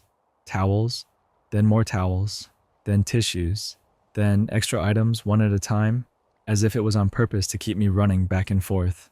I tried to smile through it, but it was obvious they weren't going to be satisfied, no matter how much I gave. Later, while I was on the phone with another guest, the doctor himself came back down. He spoke loudly over me until I handed him the tissue his wife had forgotten. I didn't even answer him because I was still on the call, but that set him off even more. The way he carried himself, you'd think the entire hotel existed just for him. Not long after that, I noticed a car parked right under the awning at the front entrance. At first I didn't think much of it. Guests sometimes idle there when unloading bags, but the car sat empty for almost an hour. Eventually I checked the plates, and of course it was his. When I called the room to let him know, he got huffy right away. He acted offended that I interrupted his meal, then demanded to know why my car was parked off to the side near the gardens. I explained that management allowed me to park there for my safety, especially on nights when I worked alone. That way I didn't have to walk across a dark lot at 3 in the morning. I wasn't blocking anything, but he insisted if I could park close, then he should be able to park directly in front of the entrance. I told him no. That spot wasn't for parking, period. It was for unloading guests and he was blocking the doors. He didn't care. He ranted about there being no signage, claimed I was being rude, took my name, and even wrote down my plate number. Then, just to make it more unsettling, he made a comment about me ending up on a gurney in his hospital someday. That part stuck with me. I thought about kicking him out right then and there. But after a long back and forth, he finally stormed off to his room. I stayed tucked away in the back office after that, just waiting for the day shift to arrive. Working overnight already has its challenges, but it always seems like I get stuck with the guests who treat staff like we're beneath them. That's where this story ends. That's rough. It's one thing to deal with demanding guests, but it's another when someone goes out of their way to be disrespectful and threatening. The way he latched onto titles and power says a lot about the kind of person he is. Honestly, it feels less like hospitality work and more like babysitting a grown man who never learned manners. Nights like that can really drain you. This next story is about a shy high school student who formed an unlikely bond with a lunch lady, only to be surprised by years of kindness and generosity. Back when I was a sophomore in high school, I was one of those quiet kids who mostly kept to themselves. I spent a lot of my time sketching in the corners of classrooms or doodling during lunch. One afternoon in the cafeteria, my pencil slipped from the table, rolled across the floor, and ended up right in the hallway. I remember sitting frozen, debating if I should get up to grab it, when one of the lunch ladies, an older woman with short silver hair, walked by and picked it up for me.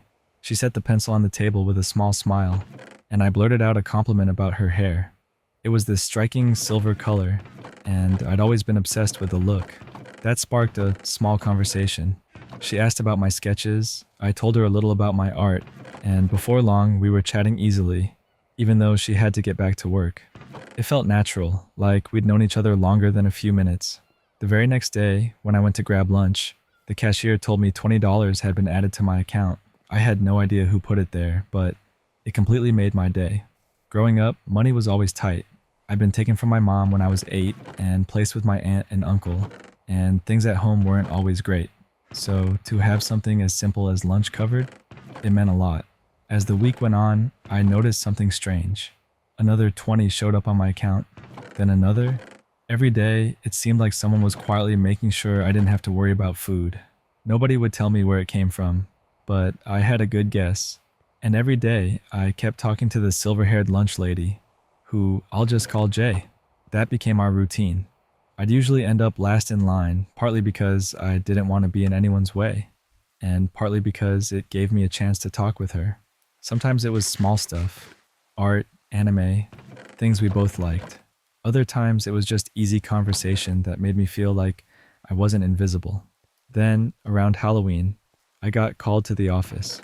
My heart sank, thinking I was in trouble, but when I walked in, the secretary just pointed to a small Halloween-themed gift bag.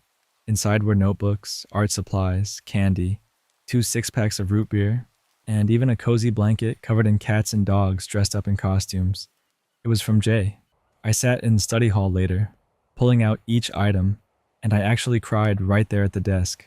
No one had ever done something like that for me. Over the next 3 years, it didn't stop. Gift bags, little surprises, more additions to my lunch account. Once she found out I loved anime, gaming, cosplay, and art, the gifts started reflecting that too. Shirts, gift cards, cosplay items, and eventually, one of the biggest surprises of all, a brand new gaming laptop. It was an Acer Nitro with a Razer mouse, mouse pad, and even a $100 Steam card. That alone would have been more than I could ever imagine, but she also took me out to the Cheesecake Factory, to Hot Topic, where she spent over $100, and even for boba and crepes. Looking back, I don't think I ever really understood why she did it all. I wasn't anyone special, just a quiet kid who liked to draw. But the truth is, those conversations and those small acts of kindness kept me going during some of the hardest years of my life. They reminded me that someone cared, even when things at home were rough. I eventually dropped out because of being homeless, and I lost touch with her. To this day, I only remember her as Jude, because that's what the other lunch ladies sometimes called her. I don't have her number anymore, but I still hope I can find her someday. She deserves to know how much she helped me, and that her kindness was something I'll never forget. That's the end of this story. That's such a powerful reminder of how small connections can change everything. What starts as just a quick chat over lunch turns into a memory that sticks with you for life. It makes you think about the people who step in at the right time, even if they don't realize how much it matters. I really hope they reconnect one day, because that kind of kindness deserves to be remembered. This next story is about a couple who let their roommate's girlfriend host a small party, only to be told they had to leave their own home for the night. My boyfriend and I bought our first house about 6 months ago. It's been a big adjustment, but overall things have gone well. We decided to rent out the spare bedroom to his best friend James to help with expenses, and it's worked out fine, at least until recently. We also have a 5-month-old puppy, and anyone who's had one knows that's basically a full-time job in itself. James has been dating his girlfriend Amy for about a year. She's around often, which we didn't mind at first. She's polite, but she's also incredibly socially awkward. Whenever my boyfriend or I try to get to know her, she barely engages. Sometimes she won't even say hi when we walk into our own home, which feels uncomfortable after a while. We've tried to chalk it up to her being shy. Amy has her own circle of friends, and we hung out with them once before. The problem was they were all high during that hangout, while we weren't, so it was next to impossible to have a real conversation with them. After that night, Amy never invited us to join again, which was fine. It wasn't exactly enjoyable trying to chat with people who weren't even responsive. A few days ago, James mentioned that Amy wanted to have some friends over at our place. He asked politely, and my boyfriend and I said, sure, just as long as things didn't get too loud and they cleaned up afterward. That seemed reasonable, so we didn't think twice about it. The night of the party, I got home from work right as people were arriving. I greeted them briefly, then went upstairs to freshen up. That's when Amy came into my room and asked, point blank, if my boyfriend and I could actually leave the house for a few hours so they could have privacy. I just stared at her, trying to process what she was asking. I reminded her that James had asked if it was okay to have a party, but nobody ever said anything about us having to leave our own home. She insisted James should have made that clear.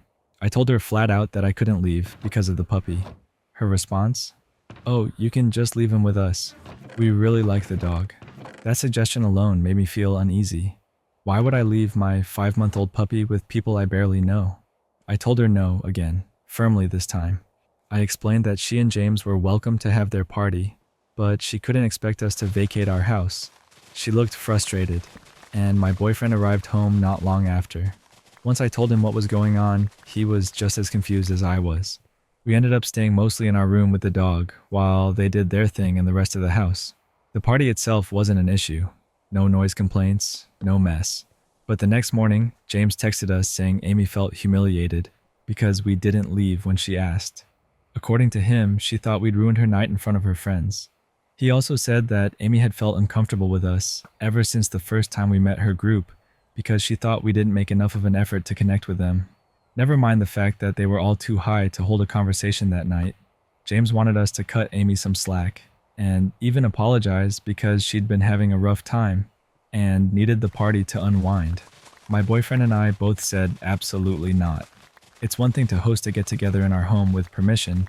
It's another to try and kick the homeowners out. I told James that if anyone owed an apology, it was Amy, and that she should say it directly to us rather than hiding behind him. At this point, there's no getting around the fact that Amy will continue to be around since she lives with her parents and spends so much time here. I can't control James's relationship, but I can decide how I interact with her. For now, though, I'm still trying to figure out the best way to handle things moving forward. That's where the story ends. It's wild how entitled some people can get once they get a little too comfortable in someone else's space. I can't even imagine asking the homeowners to leave their own house so I could party. It just shows how differently people can view boundaries. I think the couple handled it calmly, but you can tell this probably isn't the last time Amy's going to cause tension. This next story is about an artist who suddenly got dragged into old relationship drama when a client's past commission came back to haunt them 6 years later. About 6 years ago, I got a pretty normal commission request. A client, who I'll call Blue, asked me to draw her and her boyfriend's MMO characters together in a couple's piece. Nothing unusual. It was the kind of thing I'd done plenty of times before. She wanted something sweet and romantic, and I delivered. She loved it. I posted it online, as I usually did, and then moved on to the next project. Over time, that piece sank deeper and deeper into my gallery, buried under years of new commissions, projects, and personal work. Fast forward all the way to 2024. Out of nowhere, I get a comment on that old piece. It was from a blank account with no posts, no history, nothing. The comment accused Blue of being a cheater and a homewrecker. I stared at it for a moment, trying to figure out if there was anything behind it, but the account looked like a throwaway. I assumed it was just someone trolling, so I deleted the comment, blocked the account, and didn't think much more about it. Then today, things got a little stranger. I received a direct message from another blank account. The weird part was, this one had literally been created just 15 minutes before the message landed in my inbox. That alone set off alarms in my head. The message claimed to be from Green, the boyfriend from the original commission. According to him, he had actually been married during his relationship with Blue. He said he'd confessed the affair to his wife and that they were working on repairing their marriage. But then came the part that made my jaw drop. He asked me to take down that 6-year-old art piece because it was bothering his wife. Here's where things don't add up. Earlier this year, Blue had actually commissioned me again. Same characters, same couple theme, just another sweet piece of MMO fan art. I posted that one too, in the exact same place as the first. Yet in Green's message, he only mentioned the original piece.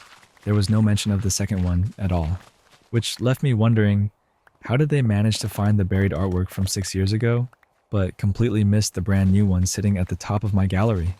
To be clear, I don't know Blue or Green outside of the internet. They're just random people who happen to commission me. I have no personal ties to them, no stake in whatever drama unfolded between them. For 6 years, I've been living my own life, doing my own work, and suddenly I'm dropped into this mess like an unwilling extra in their story. And honestly, after thinking about it, I decided I wasn't going to delete anything. I didn't cheat, I didn't lie, I simply provided the artwork I was paid to make, and I have no reason to erase it just because someone else made choices that came back to bite them. So if Green or his wife happen to stumble across my page again and see this, I'm sorry, but that old commission is staying right where it is. That's the end of this story. It's kind of wild how something as simple as an art commission can circle back years later in a way you'd never expect. I get why the guy's wife doesn't like seeing it, but trying to rope in the artist feels like misplaced frustration. Honestly, the whole thing just shows how messy situations can spill into places you'd never imagine. It's a reminder that once something is online, you never know who might stumble across it again down the road. This next story is about two roommates who had to deal with a shady landlord that constantly failed to pay the bills, leaving them stuck without power, heat, or internet, and eventually even facing a police search in their own apartment. Finding an affordable place to live where I'm at is almost impossible. So when my roommate and I finally landed an apartment through an acquaintance, we felt like we'd won the lottery. Even though the rent was higher than what we could really afford, the deal included utilities and internet. We told ourselves that made it worth it, and we brushed off the red flags that were staring us in the face. At the time, we just wanted some stability, and we convinced ourselves this was it. It didn't take long for the problems to start. The first big one was when our electricity got cut off. Not because we hadn't paid, but because the landlord hadn't. For 5 whole days, we were sitting in the dark with no power, no hot meals, and no way to save the food we had. Everything in the fridge spoiled. Legally, that meant we weren't required to pay rent for those days, and we even pointed it out. But the landlord flat out refused to reimburse us. We thought about taking him to court, but the time, stress, and cost just didn't seem worth it compared to the amount we'd get back. So, we let it go. Then it happened again. This time it was the heating, and it was November. Sitting in a cold apartment during the start of winter isn't something I'll forget anytime soon. After that, it became the internet. At first, it would cut out every other month, and after dealing with that hassle long enough, we just started paying the internet provider directly ourselves, just to make sure we had a stable connection. Through all of this, one thing never changed. We always paid rent on time. We never once failed to hold up our side of the agreement. The problem was him. Our landlord was simply pocketing the money instead of paying the bills. The final straw came out of nowhere. One morning, the police showed up at our door with a search warrant in his name. They walked straight in and started searching every room of the apartment. I'll never forget the moment they barged into the bathroom while I was in the shower. That was it for us. In reality, we'd already made the decision to leave a while before, but finding a new place in this housing market was brutal. Still, after the police incident, there was no turning back. We gave him proper notice. We sent him a text with our planned move-out date, requested a walkthrough, and asked about the keys and deposit. We even mailed a formal letter to his legally registered address, which, funny enough, was our own apartment. In that letter, we included proof of the utility shutoffs and even the police search as grounds for breaking the lease. And then, nothing. No reply to our text, no reply to the letter, no call. He completely ghosted us. At that point, we already knew we'd never see our deposit again. He was clearly not good with money and not good with responsibility. So we left. We didn't go full petty with shrimp in the vents or anything like that, but we also didn't bother to deep clean for his benefit. We just left it behind. But here's where the little bit of revenge comes in. After months of him ignoring us, leaving us without heat, power, and internet, and letting the police storm through our home, the roles flipped. Now he's the one desperately texting us every single day, asking if we're still going to pay rent, begging for us to answer, and even pleading with us to scan his important mail that still gets delivered to the apartment. Well, if ghosting was the game he wanted to play, then we were more than happy to join in. That's where this story finishes. I actually like how subtle that revenge was. No dramatic outburst, no big stunt, just silence. Sometimes ignoring someone hits harder than anything else could. It's kind of funny how the balance shifted so fast. He went from acting untouchable to being the one chasing after answers. This next story centers on a tense restaurant moment where a new dad's protective reaction to some teenager's comments turned an awkward encounter into an unexpectedly positive outcome. This happened years ago, when I was 28 and fresh out of the oil field, trying to get my life back on track by going to college. My wife and I had just welcomed our first child, a daughter, and everything felt simultaneously fragile and amazing. At that time, I was about 6'1" and around 220 pounds, still in pretty good shape. I played on the college rugby team, so I knew what it felt like to be big and to be careful with that size. One evening, when our daughter was only 2 months old, we decided to go out to a small, local pizza place. It was the kind of place with vinyl booths, the smell of baking dough and garlic in the air, and a low hum of conversations and clinking cutlery. We sat in a corner booth that felt cozy and private, and because we needed a hands-free moment, I put our daughter's carrier on the table between us. It didn't take up much space, maybe less than half the table, and she was bundled up and calm, the tiny rise and fall of her chest almost imperceptible under the soft blanket. My wife slipped off to the restroom for a minute, and I was left there watching the little thing in the carrier, just soaking in the normalcy of it. Across the dining area, a group of 3 high school girls were tucked into another booth. They were giggling and whispering, the kind of high-pitched laughter that bounces off the walls in a place like that. At first it seemed like the harmless background of a restaurant night. Then one of the girls stood up and wandered over to our table. She leaned over the carrier and asked if she could see the baby. I said sure, no big deal. She smiled, told me how beautiful our daughter was, and then said something odd about not setting the baby on the floor because a baby had been stepped on there earlier. It was a strange thing to mention out of the blue, but I just thanked her and went back to watching my daughter. A few minutes later, the giggling got louder, and all 3 girls came over together. They crowded around the table, and the girl who'd come first said, "I just want to show my friends what a beautiful baby you have, but you need to be careful so she doesn't get stepped on." There was a tone to it that didn't sit right with me, almost like a joke, but with a sharp edge. It felt like they were flirting with the idea of being intentionally provocative, seeing how I'd react.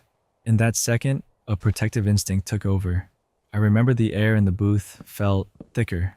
My voice stayed calm. I didn't want to escalate things, but I also wanted to make the boundary clear.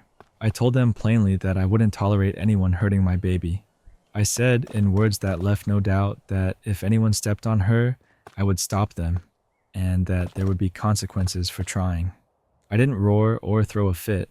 I spoke steady, and I made sure they understood I meant it. The effect was immediate. Their smiles faded. The giggling stopped. They shuffled back to their table, suddenly very small and very aware that their words had crossed a line. I watched them go and felt the adrenaline simmer down. A short time later, the 3 girls left the restaurant altogether. Not long after that, the manager came over to our table. He introduced himself, shook my hand, and told me he wanted to thank me. He said those girls came in often, ordering only iced tea with free refills, and that they tended to harass other customers. He'd been watching the interaction and appreciated that I'd handled it the way I did. He said something about how some people don't take those things seriously, and that it was good to see a parent stand up for his child. I told him we'd just had a normal conversation, and that I was glad it had worked out without anything worse happening. Looking back on it now, I can see how the situation could have gone differently if I'd overreacted or if they'd pushed further. But in that moment, everything was about keeping my daughter safe and making sure she stayed out of harm's way. The whole thing ended quietly, with the manager's thanks and the normal clatter of the pizza place returning around us. That's where this story ends. There's something striking about those small, intense moments of parenthood where you find out what you'll stand up for. It wasn't about bravado. It was about a firm boundary that made the rest of the night calm again. Those tiny tests show you what matters, and sometimes they lead to unexpected appreciation from the people around you. Anyways, that's all the stories I have for you today, and I hope it was a chill listen. If you had a good time, dropping a like and hitting that subscribe button really helps me out. And as always, thanks for hanging out, and I'll see you in the next one.